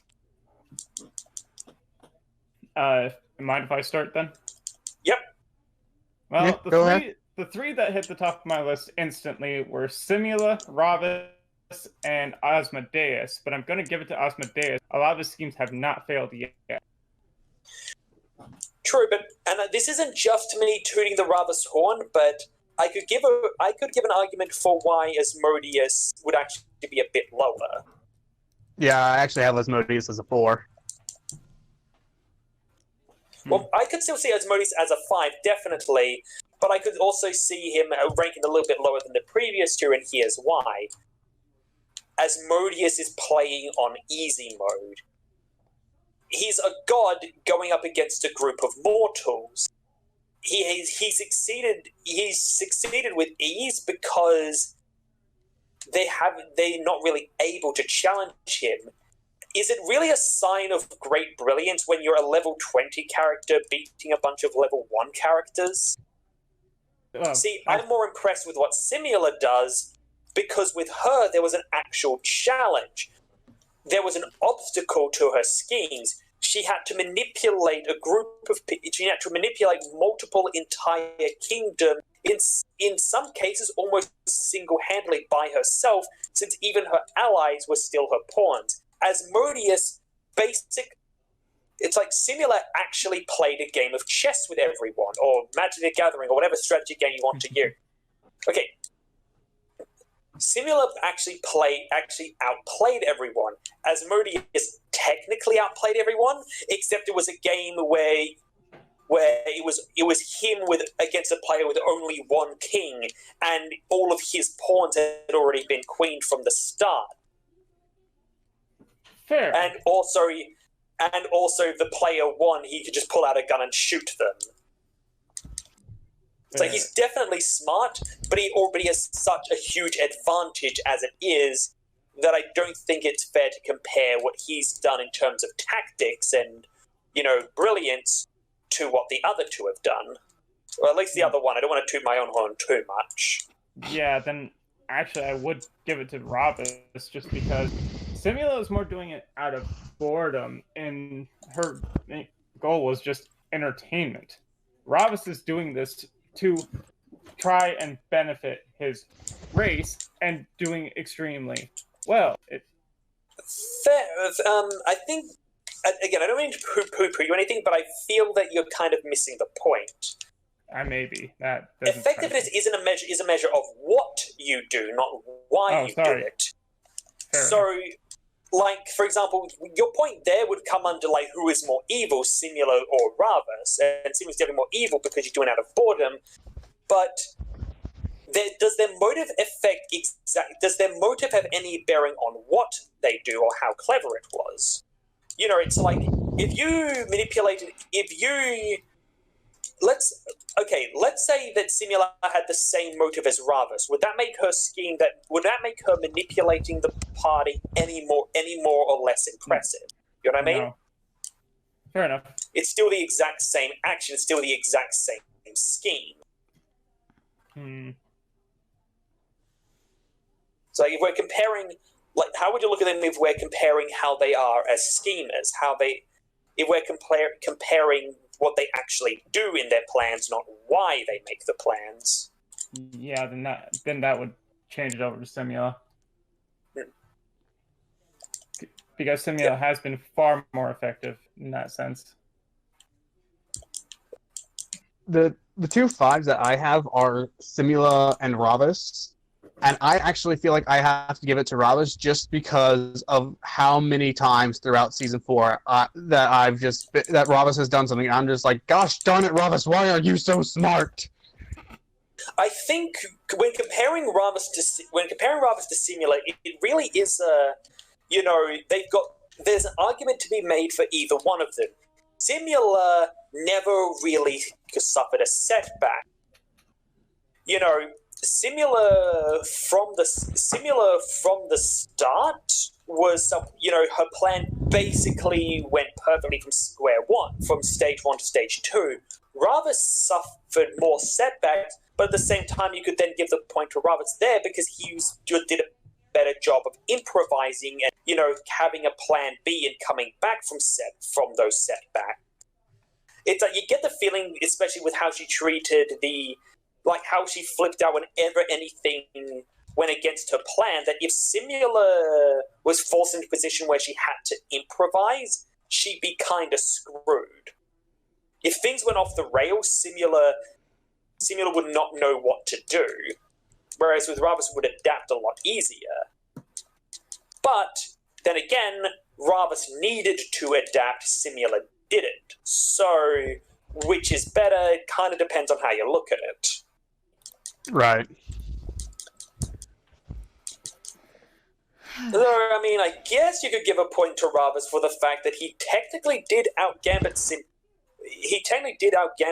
when they first met, and was able to win the mental battle against her the second time. Not the second time, but the last time they met. Yeah, for mine, it comes down to 3 simple words. You done goofed. I knew it. I knew it. Though that's the thing with that one. It's like that was Ramus's plan, but it was Simula doing the acting. So who ultimately gets the credit there? Exactly. It's a tie. Everyone wins. Well, who do you give it to, Lala? Personally, If you had to pick between Ramus and Simula, who would you give it to? I'm biased, but I think my thing with that situation in particular is just that I admire Ravs's plan, but Simula was actually somewhat able to think on her feet with the whole situation. Particularly when it came to explaining why she couldn't fight. Indeed. That was not some... That was... I think Ramus would have come up with something if he needed to, but in that case, that was something that Simula would probably just been like, I got this. You know, don't worry, I have a plan.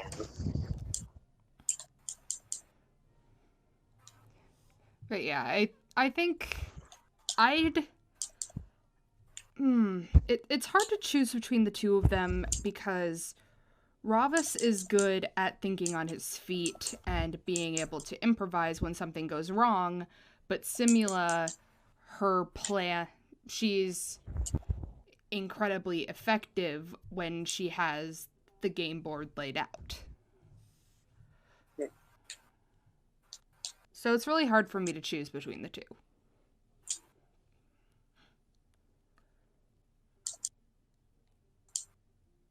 Shall I move on to the fourth E? Yes, please. Okay. The fourth and final E is entertaining. Can I just say one last thing? Also, I'm going to pick Simula because I feel that I have to abstain from picking Ravus. But anyway, I will say one thing. It's like Ravus kind of knew that about Simula, and that's what he took advantage of. Because when Owen put him in the dreams, he knew that Simula would break him out of it, because he knew that by doing that, not only had Owen kind of messed with his plan, he'd mess with Simula's plan, and that Simula would react with, "Oh shit, no, this ain't happening. Back to where back on the rails, boy."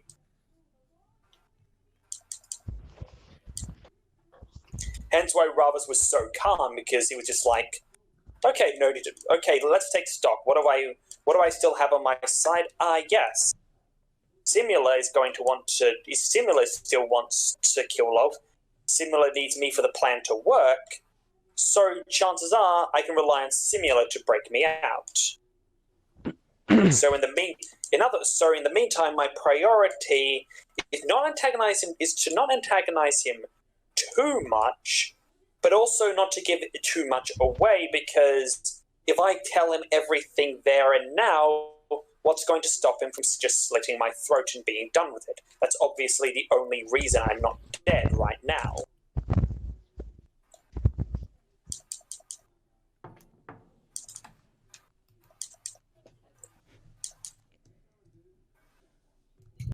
Okay, so now for the entertaining portion. Yeah. Okay. Entertaining is one of the most nebulous and hard to describe things that I can think of. It's not even one that has... It isn't even one that, like, with all the previous ones, I've had a description for what each individual category means. I can't do that for entertaining. Entertaining is just simply a measure of... If you put two villains together in the same story, which one would overshadow the other, or would they both be able to, there are some characters where, the minute they're on screen, they just completely steal the show. they overshadow any other villain because they are the most interesting person there. Other times, you have two villains sharing the spotlight, and they actually share the spotlight. Neither one overshadows the other. Entertainment can come from multiple factors. Maybe they have cool fight scenes. Maybe they have an interesting and complex backstory. Maybe they're just really enjoyable to see in action. Maybe they're well acted and have good lines. Whatever the reason, it's their on-screen presence. It's how much do you want to see them stick around? How entertaining are they to you? How interesting are they to you? And yes, you could have a villain who scores high into a completely flat villain with no backstory or personality who scores really high and entertaining simply because every time they're on screen it's a really cool fight scene and you enjoy watching that. So yeah, deciding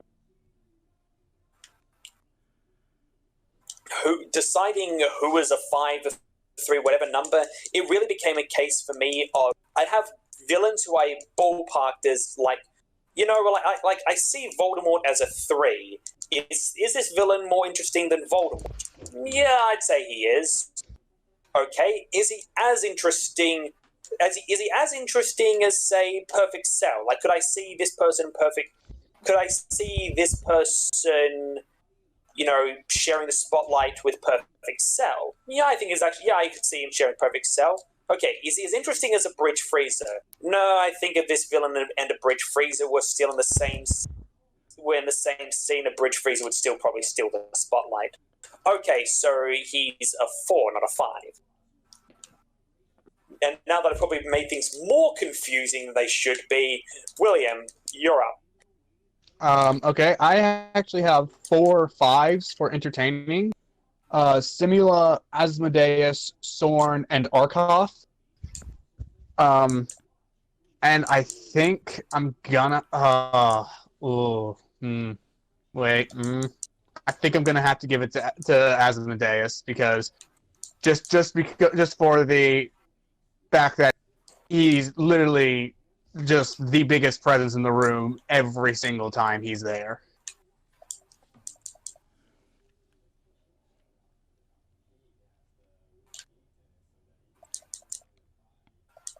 I can't argue with that. Yeah. Again, I'm biased, but for me, it's a toss-up between Simula and Asmodeus, just because when they're in a scene, they completely control the room. And for me personally, I felt more entertainment value from Simula because I felt more disdain towards Asmodeus. Yeah, so you don't feel disdain for the person who aborted her own child? Okay, remind me to tell your future boyfriend not to knock you up. Not in real life. It's just, I've found... I'm kidding. I know. Then again, are you a lesbian? No. Okay, I was going to say, it's like, if you were, then the whole future boyfriend thing is kind of non-applicable anyway, and I didn't want to... And I realized, oh wait, did I just make an assumption about your sexuality? Yeah. Honestly, I can't even make any assumptions about my own sexuality, so you're good. True. And to be fair, it's like out of all the options, straight, lesbian, bi, pan, ace, etc., ace, demi, etc., only 2 of them, that being actually only one of them, that being lesbian, was the only one that actually excluded you be getting pregnant. So out of all of them, it's like, okay, I have at least a 70% chance of it still applying. Right. Man, I just overthink things way too much. Yeah, you do. Just a bit. Skyblaze, your thing. kind of think Will took it from me there. For me, my most entertaining villain would be Simula. But I will say, unfortunately, and this isn't a knock on Josh, none of them hit a 5 for me.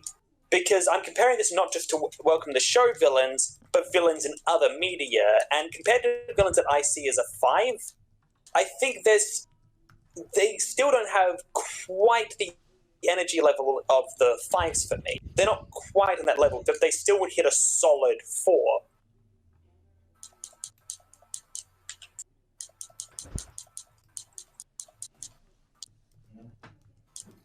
So,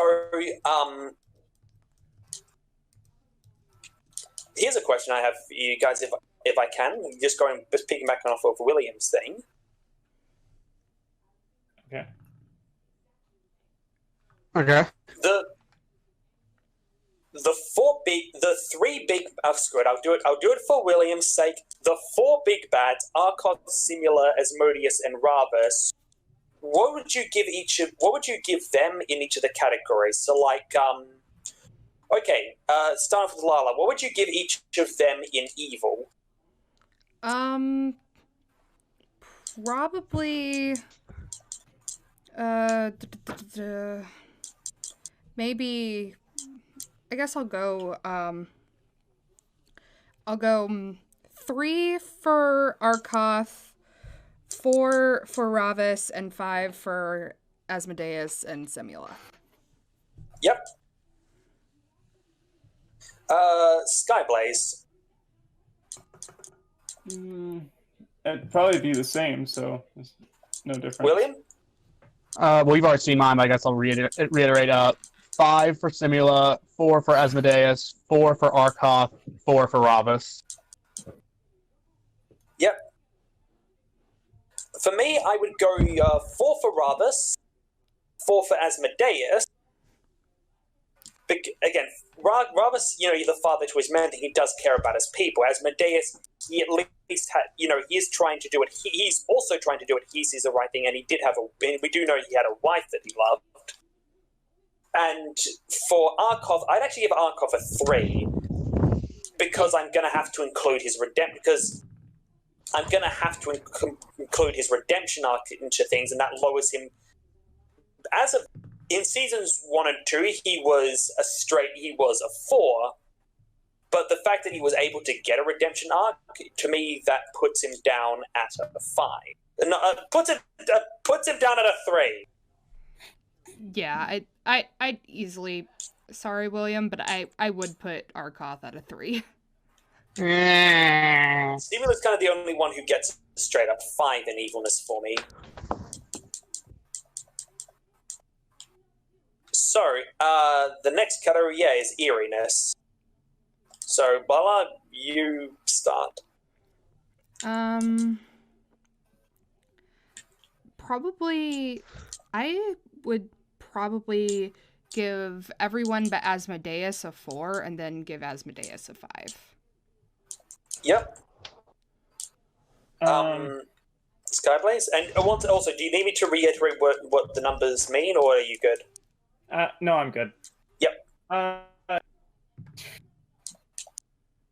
Arkoth's probably going to get a 3 from me. Like, yeah, he was evil, but it wasn't to the eerie point. Definitely a 4 for Simula and a 4 for Ravus, but Asmodeus would probably say, Asmodeus is probably that 5. The only reason why I put Arkoth at a 4 was primarily because of the dragons. That scene in particular put him up to a 4 for me. Oh yeah, business stuff is again the only time I've had to pause and take a breather.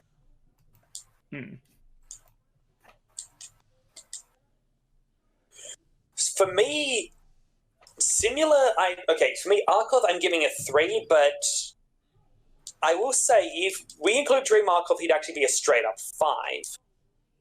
For Simula, I'm giving a 4 because there are several moments where she was genuinely creepy. especially with her playing Stalker to the party in the first two seasons. With Asmodeus, I'd give a 4 to it as well, because the whole, like, there are times when he is genuinely freaky, but it's not all the time. And for Ravus, I'm abstaining because how scary they are is more of an audience reaction, and I don't think it's fair to say, you know, if I were giving him a ranking, I'd be basically saying, I'm telling you this is how you feel about him, so... Fair. That is completely fair. I'm gonna agree 100% with Lala. Everyone's a 4 except for Asmodeus. Yep. So, it was effectiveness that was next. Yep. Lala? I gotta think for a sec. Probably... I'd give Arkoth a 3 in effectiveness, just because he did spend a lot of time as Simula's underling. As for the rest, probably 5s for the rest, because maybe a 4 for Asmodeus, just because, yeah, he's there, but he's kind of just playing the easy game. But for Ravus and Simula, both definitely 5s, because they were both very effective and were quite successful in accomplishing their goals. If I may go next. Yes. Yeah, of course. You are literally, next to the order, so... Yeah. I'm gonna put Arkoth a 4, and Simula and Ravus at a 5. But with Asmodeus, I've got 2 perspectives on it. If we go from the party's perspective, his effectiveness is a 4, because, yeah, as you're saying, against the party, it's like a level 20 character versus a party of level 1s. But if we take into account his actions even before he met the party, where he has literally been effective against other gods on multiple scales with creation of hell and everything, I would put his effectiveness at a 5.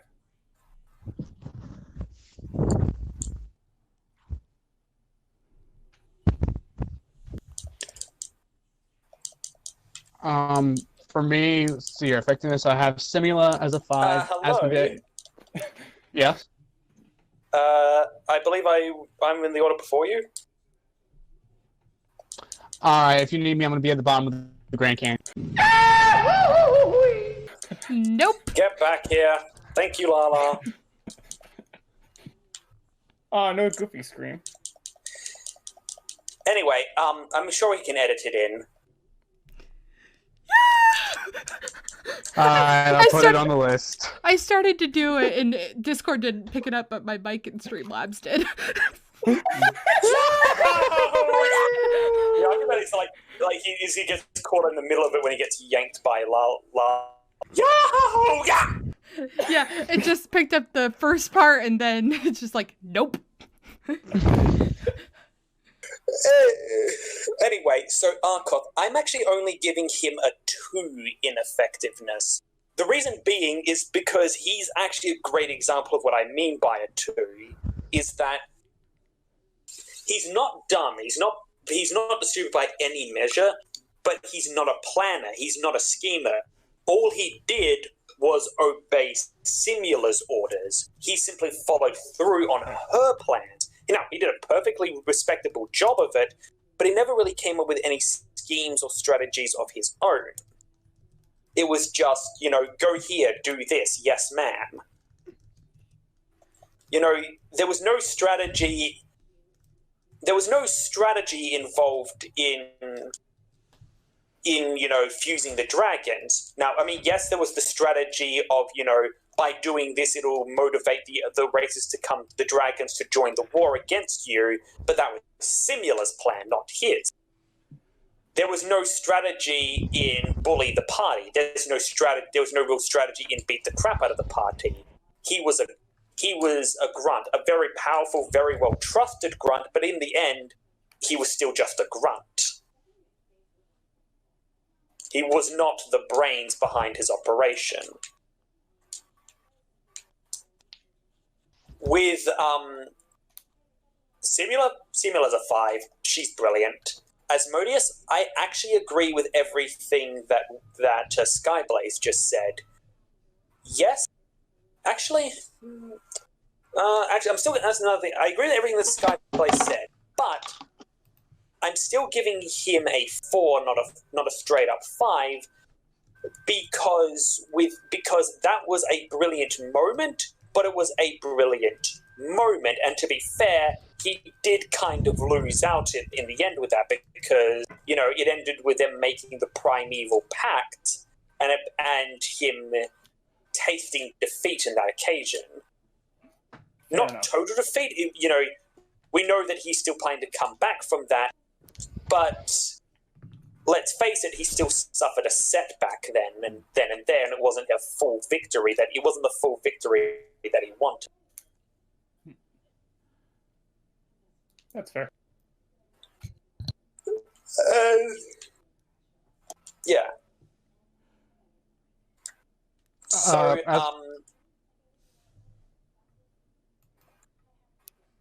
William, yeah, you're... Yeah, so for effectiveness, I have Simula at a 5, Asmodeus at a 4, Arkoth at a 4, and Ravus. Mm-hmm. And last but certainly not least, entertaining. Lala, go. Okay. So, I'm gonna give Arkoth a 4, actually, if you take his redemption arc into account. If you're not taking his redemption arc into account, then I'll give him a 3. But, Ravus, I'd very easily give a 4. And then I think Asmodeus and Semula are both easy 5s. Oh, so I'm not as entertaining as the other ones. Thank you. Nothing personal. No, I just think it's a compliment to Josh. Though,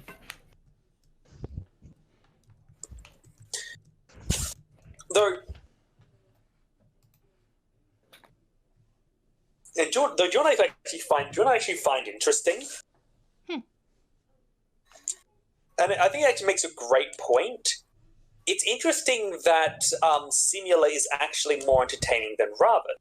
Because, you know, they always say it's like the most entertaining, the most interesting villains are the ones who have the deepest and most complex backstories. Ravus has a far more complex, sympathetic, whatever you call it, backstory than Simula. It's like Simula is the go-to example of evil for the sake of evil that you can think of. Ravus is the evil for the good cause, and they always tell you in your writing schools, you know, evil for the sake of evil is a boring villain, and they're not as interesting as those who think they're the good guy or noble cause, blah blah blah blah. But case in point, that's not always the case. Yeah, and I think the thing is too is it's really a testament to how Josh has written Simula, because how he's played her. Exactly. Because there have been just moments where she's just been so much fun to watch. And the same really goes for Asmodeus. Indeed. And not to say anything against how you play Ravus. You play Ravus very well. I mean, I run a salt factory for a reason. But just gonna grab this dagger here. But then again, okay, I promise this isn't me trying to toot my own horn or try to put Ravus above the thing, but should that not be taken into consideration for Ravus's ranking? How emotionally invested people get with him. I suppose you could take that into account, but I think there's the question of, has any villain gotten you guys as emotionally invested as Ravus has with the whole Salt Factory? Like, would you have made a Salt Factory for Asmodeus or Simula? I think it came a lot more so from the fact that Ravus was a character we knew and we thought was at least on the neutral side of things and not on the evil side of things. I think it's less so an entertainment factor and more so of a plot factor of how this character kind of... Though that is, I will say that is actually absolutely an entertainment factor. At least in the way that I have defined the entertainment category, something like that would absolutely be a factor. Not the only factor, but it would be a factor. Yeah, I think again, talking about it that way, it would probably very closely tip the edge. It would either be high 4 or low 5. Yeah. It's like one of those things of where it's like entertainment is taken into account a lot of different things, and it's like it's no one single thing. It's more like the overall package. In the end, you know, how invested are you in this villain is probably the best TLDR way to put it. That makes sense.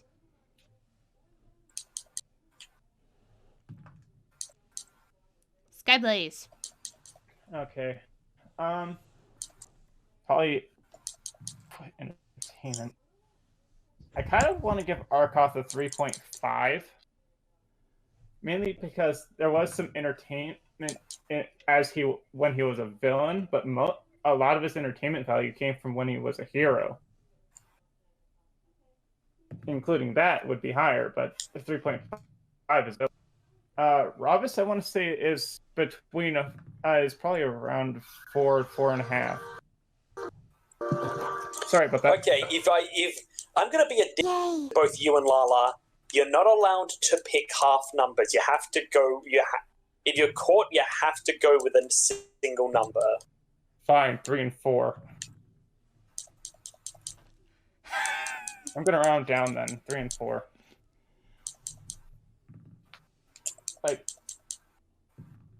and it's the same for Asmodeus with this, but like, there's a lot. Actually, I think it's probably just gonna be 3 for Arkoth and 4 for the rest.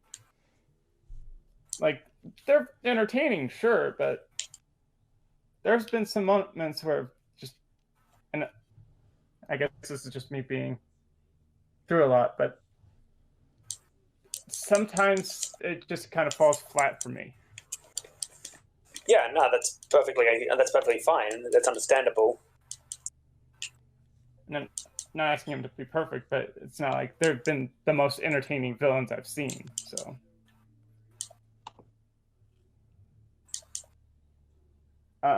Lunacorva? All right. Well, as always, I'm abstaining from Ravus because, you know, that's my own character, and I don't want to tell you guys how entertaining he is because that would be the creator telling the audience how they're supposed to feel. But for Arkoth, I give him a 3, and I'm only counting the time he spent as a villain in this, which he definitely had a good amount of charisma and presence, but not as much as other villains that I would consider a 4. And everyone else, Asmodeus and Simula, they're both 4s as well to me. William. Okay. So, for me, everyone is a 5 except for Ravus, who is a 4 for me. Thank you. Anytime. Bias. Listen, you're absolutely right. But listen. As I so often am. I mean, yeah, I literally said that a couple. It was either yesterday or a couple days ago. Like, yeah, I've noticed that. So, tallying up the scores, Arkoth for Lala, you gave him a 3 for evil, yeah? I believe so. You gave him a what for eerie? A 4. Yep, so 7. You gave him a 3 for effectiveness, and a, what did you give him? I said no, what did you give him for entertainment? Only counting him as a villain, I gave him a 3 in that as well. Okay, so that is so Lala gave Arkoth a 14. Okay, Skyblaze, you gave him a what for evilness? Oh, I wish I could. Wow, my short-term memory is off today.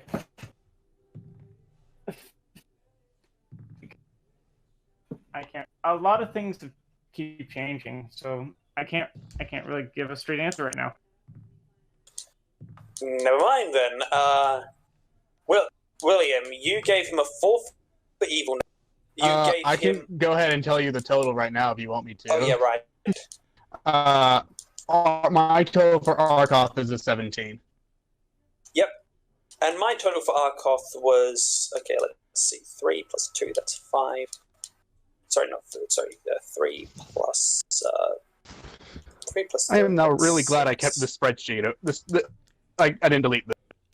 Yeah. 3 plus 3, that's 6 plus 2. I should have written down my answers. I should have too. And I gave Arkoth an 11 total, which is kind of like the low end of average. If you'll excuse me, I'm going to go blow up something. No. I'm the only one who's allowed to murder Shay, remember? I know. I didn't say I'd blow him up. I just said something. And maybe something right next to him, but... Anyway, so Simula, Lala, you gave... Now, she has a 5 for evilness, I remember. She has a... What did you give her for eeriness? I think tallying up everything from what I remember, I gave her a 19. Yep. William gave her a 19 as well, I believe. Yep, 5 in everything, but 4 in eeriness. Yep. Tallying her up for me, she's got an 18.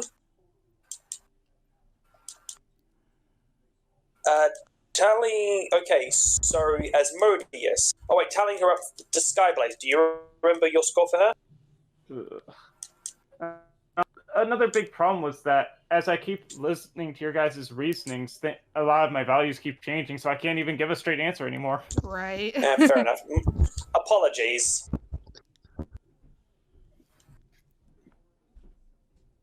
Anyway, sorry, in that case, then there was Asmodeus. So, Lala, do you know what your total for him would be? I think I'm changing my response with entertainment. And I think I'm going to go, because I gave him 2 5s and 2 4s now, so that would put him at an 18. All right. So what are you changing his entertaining to? A 4. Okay. That would be an 18. William. He is an 18 for me as he is 18 for me as well. And for me, let me just do a quick thing. So 4 plus 4 plus 4 plus. Yeah, he's a 4 across the board, so that's a 16 for me. All right, and Ravis. So yeah, okay. Lala. Again, I think I'm going to have to change my answer, and I think that's going to put him at an 18 as well. If I'm not Will you change your answer? Will you change your answer too? I was changing the entertainment from a 4 to a 5. All right. William? Ravis sits at a 17 for me. Yep, and he's unranked for me.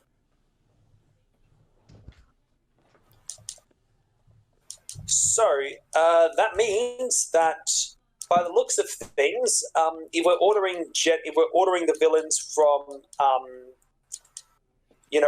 top to bottom, Arkoth with a Oh, what did you give? What did you give Arkoth again, William? I forgot. I forgot the revelation. Like, it would be a straight up 20. I'm not that biased. He's a 17. Robo Momo.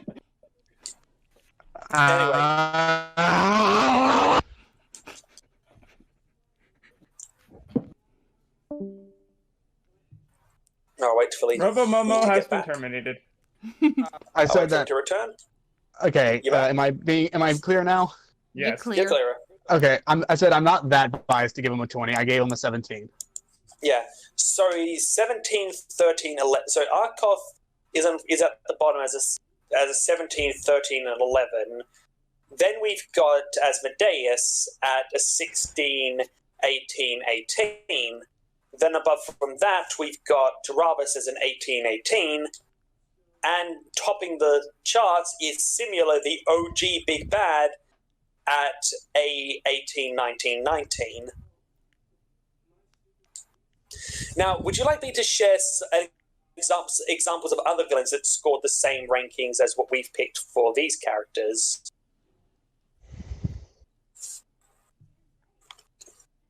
Podcast As in can other go villains 2 in other hours. media. So I guess it's up to you guys if you want to go for longer than that. I'm sorry, what did you say? I didn't hear you at all.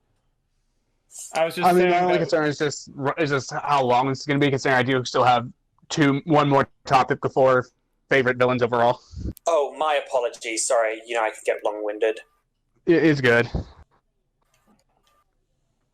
Did you still want me to do that, or because I could rattle them off pretty quickly?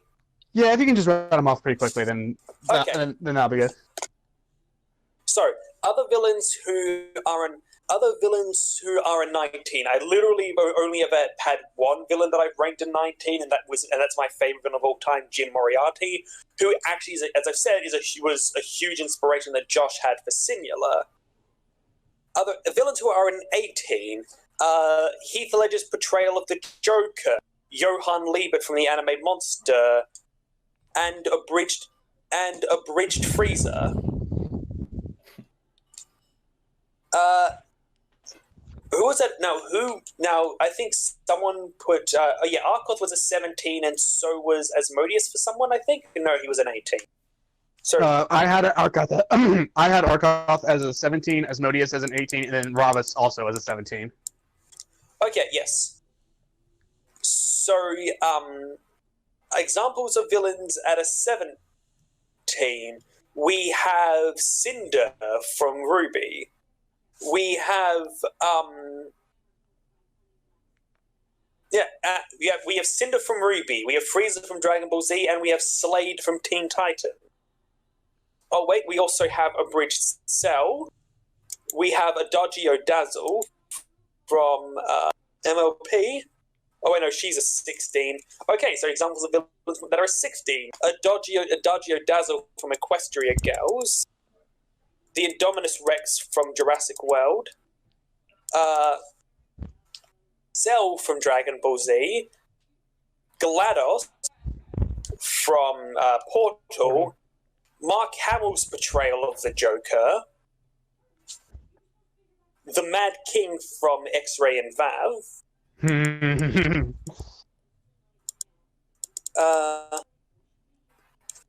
and then someone had Arkoth at a 13. I believe that was me. Yep.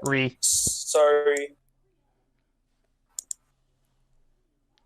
give me a second. Other villains that I have put at a 13 include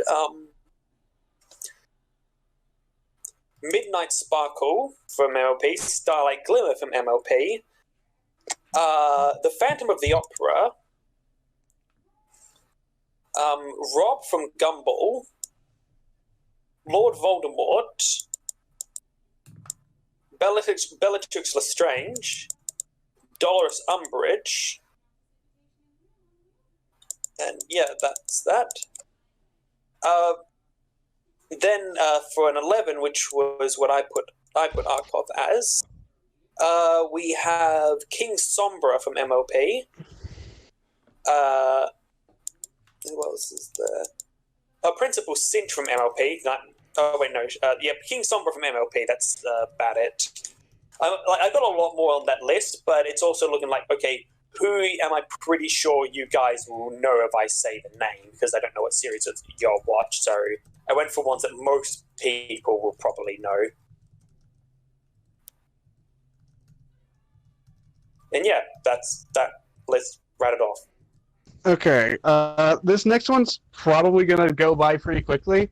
So I honestly, when going over least favorite villains, didn't expect for everyone to divide it up into one-off and recurring, because I actually have a favorite one-off villain as the next topic. But I guess we could, or would y'all just want to rope that in with favorite villain? Let's rope that in with favorite villain. Yeah. Okay, well, let's just jump straight to favorite villain then, which is the last thing I have.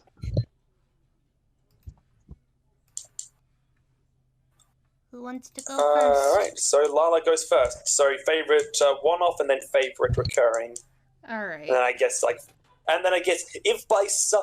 And, okay, does anyone here have a one-off villain that they like more than the recurring villains? I do. I don't. Okay, so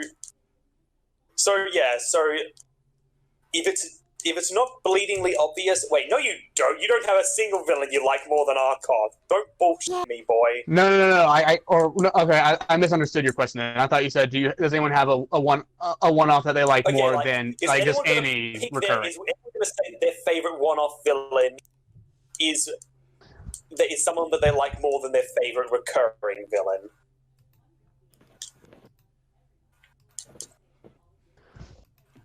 I guess that's a resounding no. Yeah, go ahead. Favorite one-off, favorite recurring. Oh, man. William, could you send me the list of the one-off villains again? Yeah, I got you. Could you do the same for me, too? Yeah, I can do that.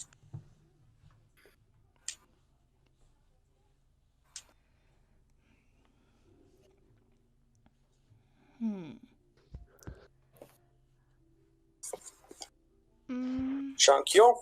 Thank you. Alright. Gosh.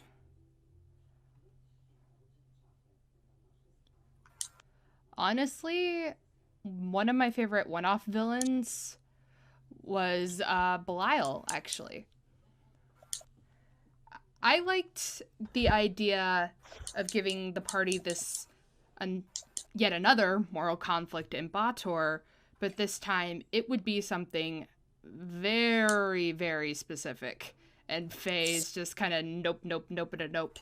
And it's like, I don't think he quite realized it, but at the same time I do. I'm not sure, but either way, I liked the idea of their conflict with Belial being very shadowing of Eimer and Faye's relationship between Belial and Fierna. I don't know. I found that very fascinating.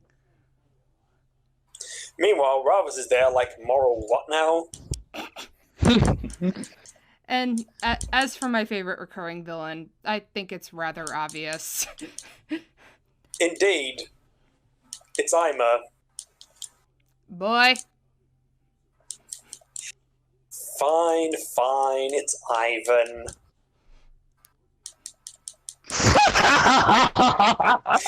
You know, I'm still waiting on someone to do Jar Jar Binks as a Sith Lord theory on Ivan Ivan is secretly the mastermind behind everything. Done. Don't you dare let that gnome take credit for all I've done, darling.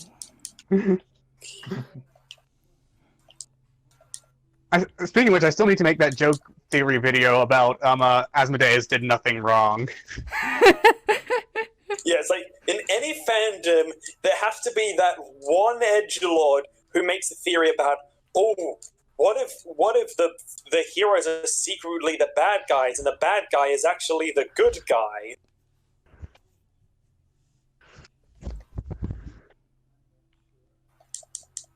Okay, Skyblaze. So we're doing both, okay. Let's see. I need to look at the list.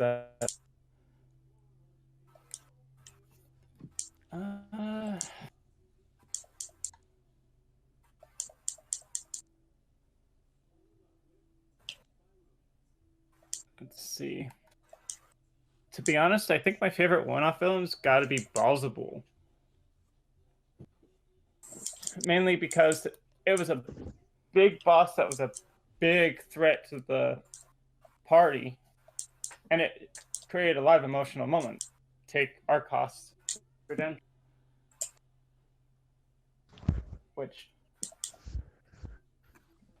and it was kind of interesting to see the Balzabul as okay, I just realized something. William, I'm sorry, Skyblaze, but I just realized, William, you're a hypocrite.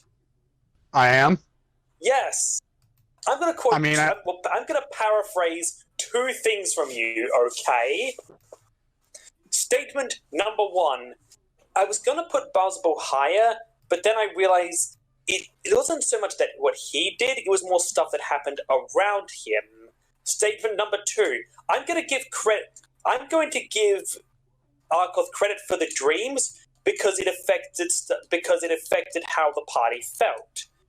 So in one instance, I'm not going to give them credit for it because it was just stuff that happened around them. But when it comes to Arkoth, you'll give them all the credit you want. Metal bias. You see, Corner. there's no right answer to this. I'll bring Get you. in the freaking corner. I'll bring you cookies. I promise. Thank you. No, you won't.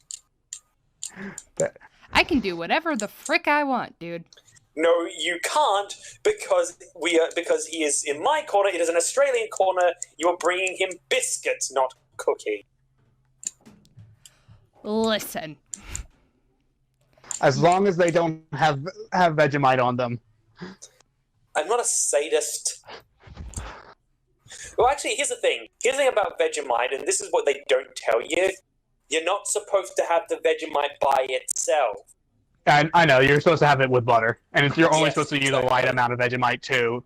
You're not supposed Exactly. to coat the bread in Vegemite. When you combine it with butter, it's actually nice. It's kind of like a combination of flavors. But eating Vegemite entirely by itself, that'd be like drinking an entire bottle of chili. I think we're getting Yeah. off topic, guys. Oh no. Down. Is it safe? It's never safe.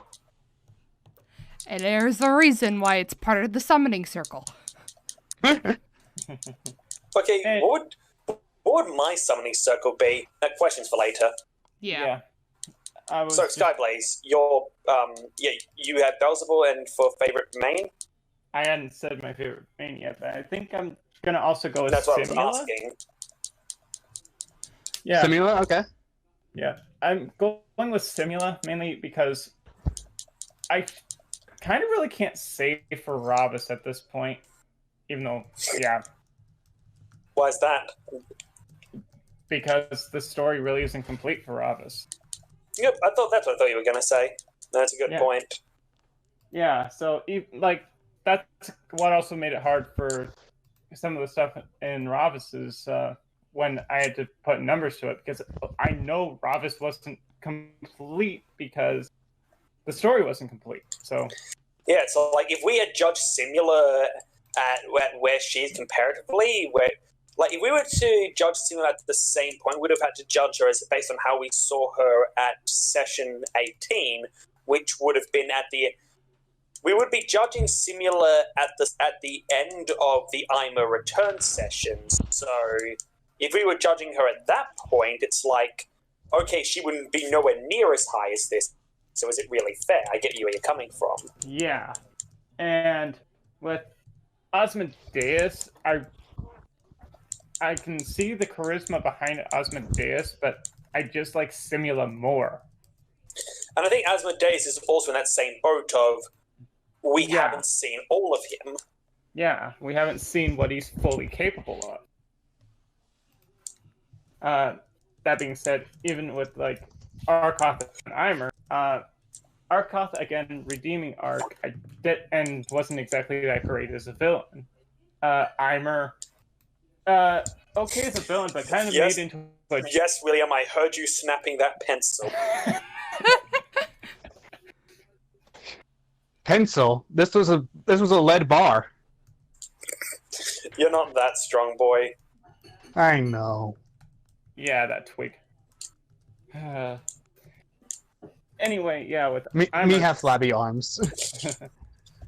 yeah, with Eimer, it was more of a case of the party kind of ended up making him into a joke unintentionally, but it was kind of a joke, like with Puppy Eimer.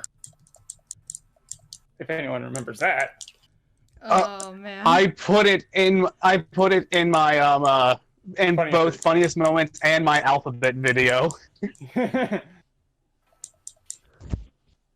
Oh, also, did you guys ever hear my thing about like what my not Ravis, but like my me character would have done if he were in that scene where Ima was first introduced? Yeah, I remember. Do you hear it, Skyblaze and Lala? I do not. I do not either. Do you want me to share? Sure. So, my beautiful songbird, and all of you here. Okay, anyway, I'm Josh. Could I roll a search check? Yeah. I'm gonna look around this room. Excuse me, but I happen to be talking here. Oh, yes, dear, that was a very good kick.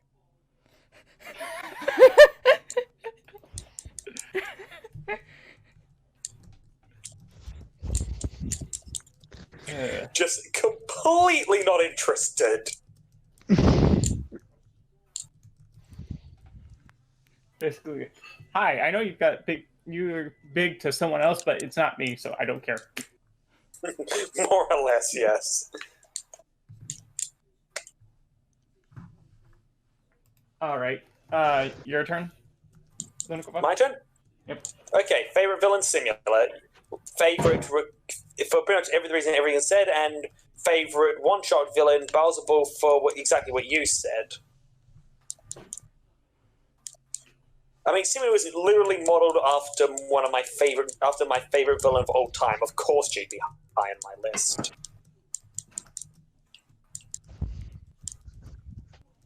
William? Gee, I wonder what mine is going to be. Drum roll, please, for everyone who doesn't already know the answer. Ravus! Ravus isn't a one-shot villain, though.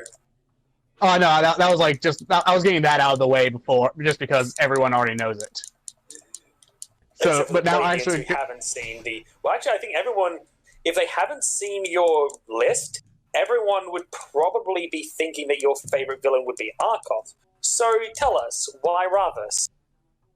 because while I do have my Arkoth bias, Ravus is I've never encountered a villain before Ravus to personify the love-to-hate archetype of a villain more than he does. And it's just like, ever since he said, I've had this war in motion for 12 years, every single instant after that has just not wavered a single bit from being the absolute epitome of love to hate.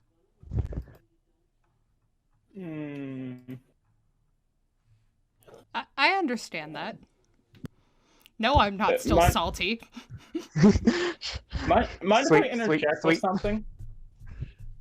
Sure. What'd you say? When I think of sorry, Discord froze completely on me, and all I heard was ever since then I got cut out. I was saying that ever since Ravus said that he had the war in motion for 12 years, like every instance involving Ravus after that has just been the absolute epitome of love to hate for me at least. And so it's just never wavered a single bit, and so that's why Ravus is my number one. Question then: Wouldn't that then boost Ravus up on the entertaining scale for you? It's the same thing I said to Lala. It's like you know, if you're saying that he embodies love to hate better than any other villain, and you've given other villains a 5, wouldn't that, by extension, boost him up to a 5? Much like, as I said, it's like, there isn't a salt factory for any other villain. True, which now makes me starting to reconsider, but I guess just the thing is, like, while what I just said is true, I also just, like, it's not like I'm not also I'm also not like whenever Rob is on screen, I'm not like, oh my gosh, like I am with characters that I have given 5. Yeah, and it's like I said, with the ranking, it's a combination of multiple factors, not just one. Just food for thought. Yeah, but if I bump him up, then he won't. Then Arkoth will be at the bottom. He won't be tied with him anymore. Yeah.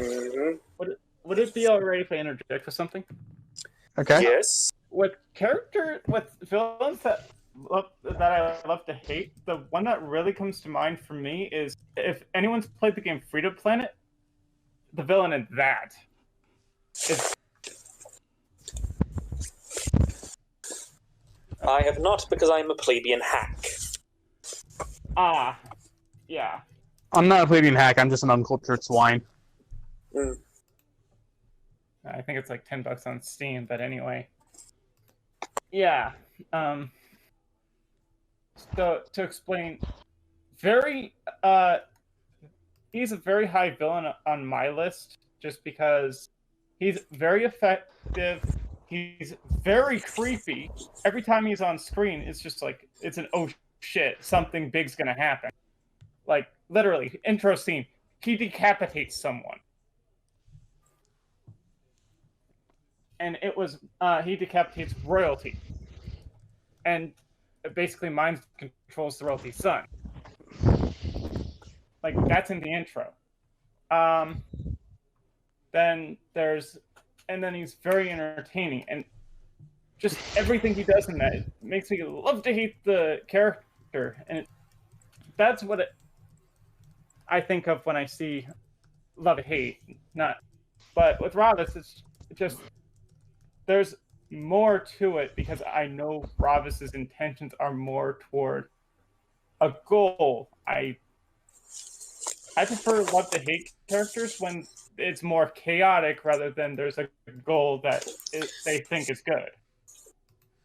And that's a good point. Though I will say, and I know this has definitely worked for some people, Ravis having a noble goal has actually made him more of a love to hate for some, and that was definitely the intention, because it gives him that sense of smug self-righteousness that is really, really fucking infuriating. Which is fair. But as for my favorite one-off, I think I'm gonna have to go Varska, just because the conversation he had with Rose before the fight is literally my favorite thing from the entirety of the show for Rose's character. And then not only that, but then his fight was super entertaining, bringing in Tyrannosaurus Rexes and being immune to Jalarum's sneak attack and poisons. Do you know what I actually took inspiration from with that address to Rose? No, because that's the first time I've ever heard something like that. It is actually a scene from from my favorite fanfic, the Pony Point of View series. You see, what happened was, so you know Fluttercrawl when Discord brainwashed Fluttershy? Yeah. See, the story, what happened was that because Fluttershy was so pure and innocent, Discord had to actually create an entirely new personality. The thing is, because the elements of harmony do never destroy anything, when Fluttershy was restored, this personality stuck around and tried to take over Fluttershy, but Fluttershy kind of realized, hang on, you were born yesterday. You're effectively a child. I'm going to raise you right. But what happened was that this other personality, Father Krull, started to get really ticked off as what she saw as Fluttershy's self-righteousness. When Fluttershy was like, I don't harm animals, I don't need meat. That's unnatural. Unnatural? Let me show you exactly what nature is. Every time you try to coddle the plants, coddle the animals, you go against nature. You're just as unnatural as I am.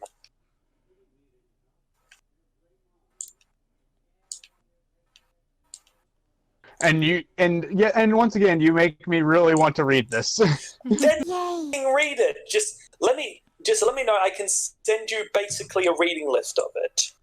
Because Okay. it is not only my favorite fanfic, it is my favorite work of fiction. Is there an audiobook form for it? Because I'm only asked just because I'm a super slow reader. There is an audiobook format for Season 0 and Season 1, and I absolutely recommend it because the acting in the audiobooks is fucking brilliant. But Okay. unfortunately, they haven't been able to do that for the rest of the series. But even then, I guarantee you, once you listen to the audiobook, you will want to read the rest of it. I'll take your word for it.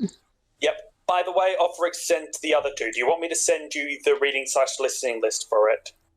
Yes. No thanks. Okay. William, why did you answer twice? Because I didn't hear you specify that you were only asking them, and I Well, am I've going already to. asked you. What were you thinking? William, Do you want to read? Hey, William, do you want to read the Pony POV series? Yes. Hey, William, do you want to read the Pony POV series? I'm gonna go back to the corner now. Good boy, you do that. Don't mind me just throwing another coin into the obvious jar. I know. What, are you summoning Captain Obvious? No, that's Kenshi. William So if versus... Kenchi's Captain Obvious, who would be Captain Hindsight? Oh, right, Lala, because because she's the one who guessed that Ravas was the bad guy. Yeah, no, I'm not Captain Obvious because Captain Obvious is someone that points out the obvious all the time. I'm someone that is oblivious to the obvious all the time. Blindsided by the obvious, yes. William versus the obvious is one of the greatest wars of all time, other than William versus typos. I'm gonna go skydive. I'm gonna go see if skydiving without a parachute's a good idea. Nope. Get back here. Or William versus, or Shay versus the English language, or Lala versus love bombs. I'm getting better. See, this is one of the many reasons I like you, Lala. I can be both evil and kind to you at the exact same time.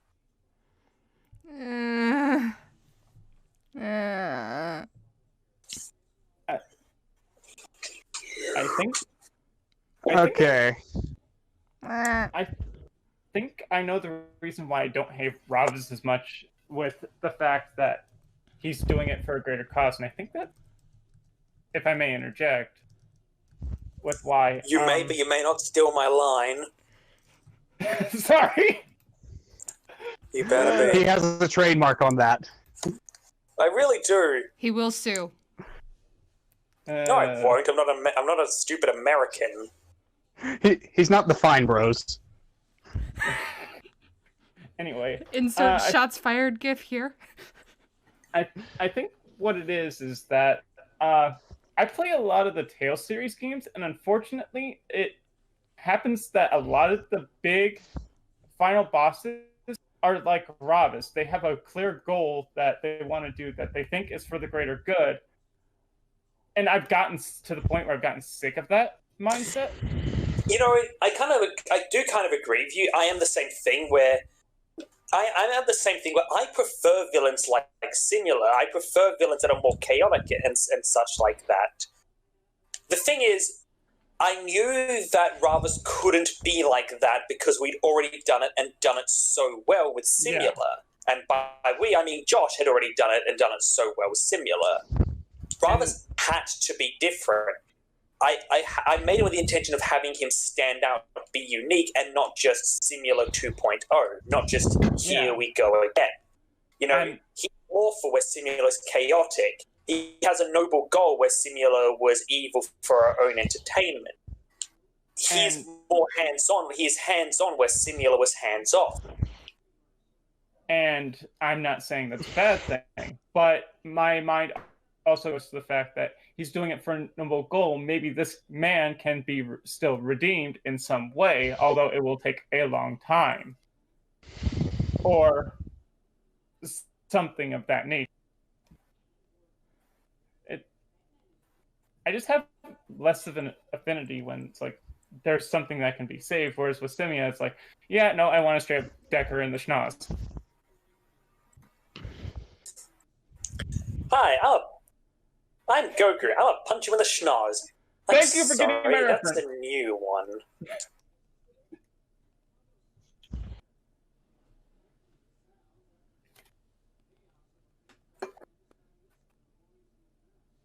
Alright. So what's up next, William? That's it. Yep. So, should we close up? I suppose so. For everyone who's watched through the entire thing, thank you for watching another episode of the podcast.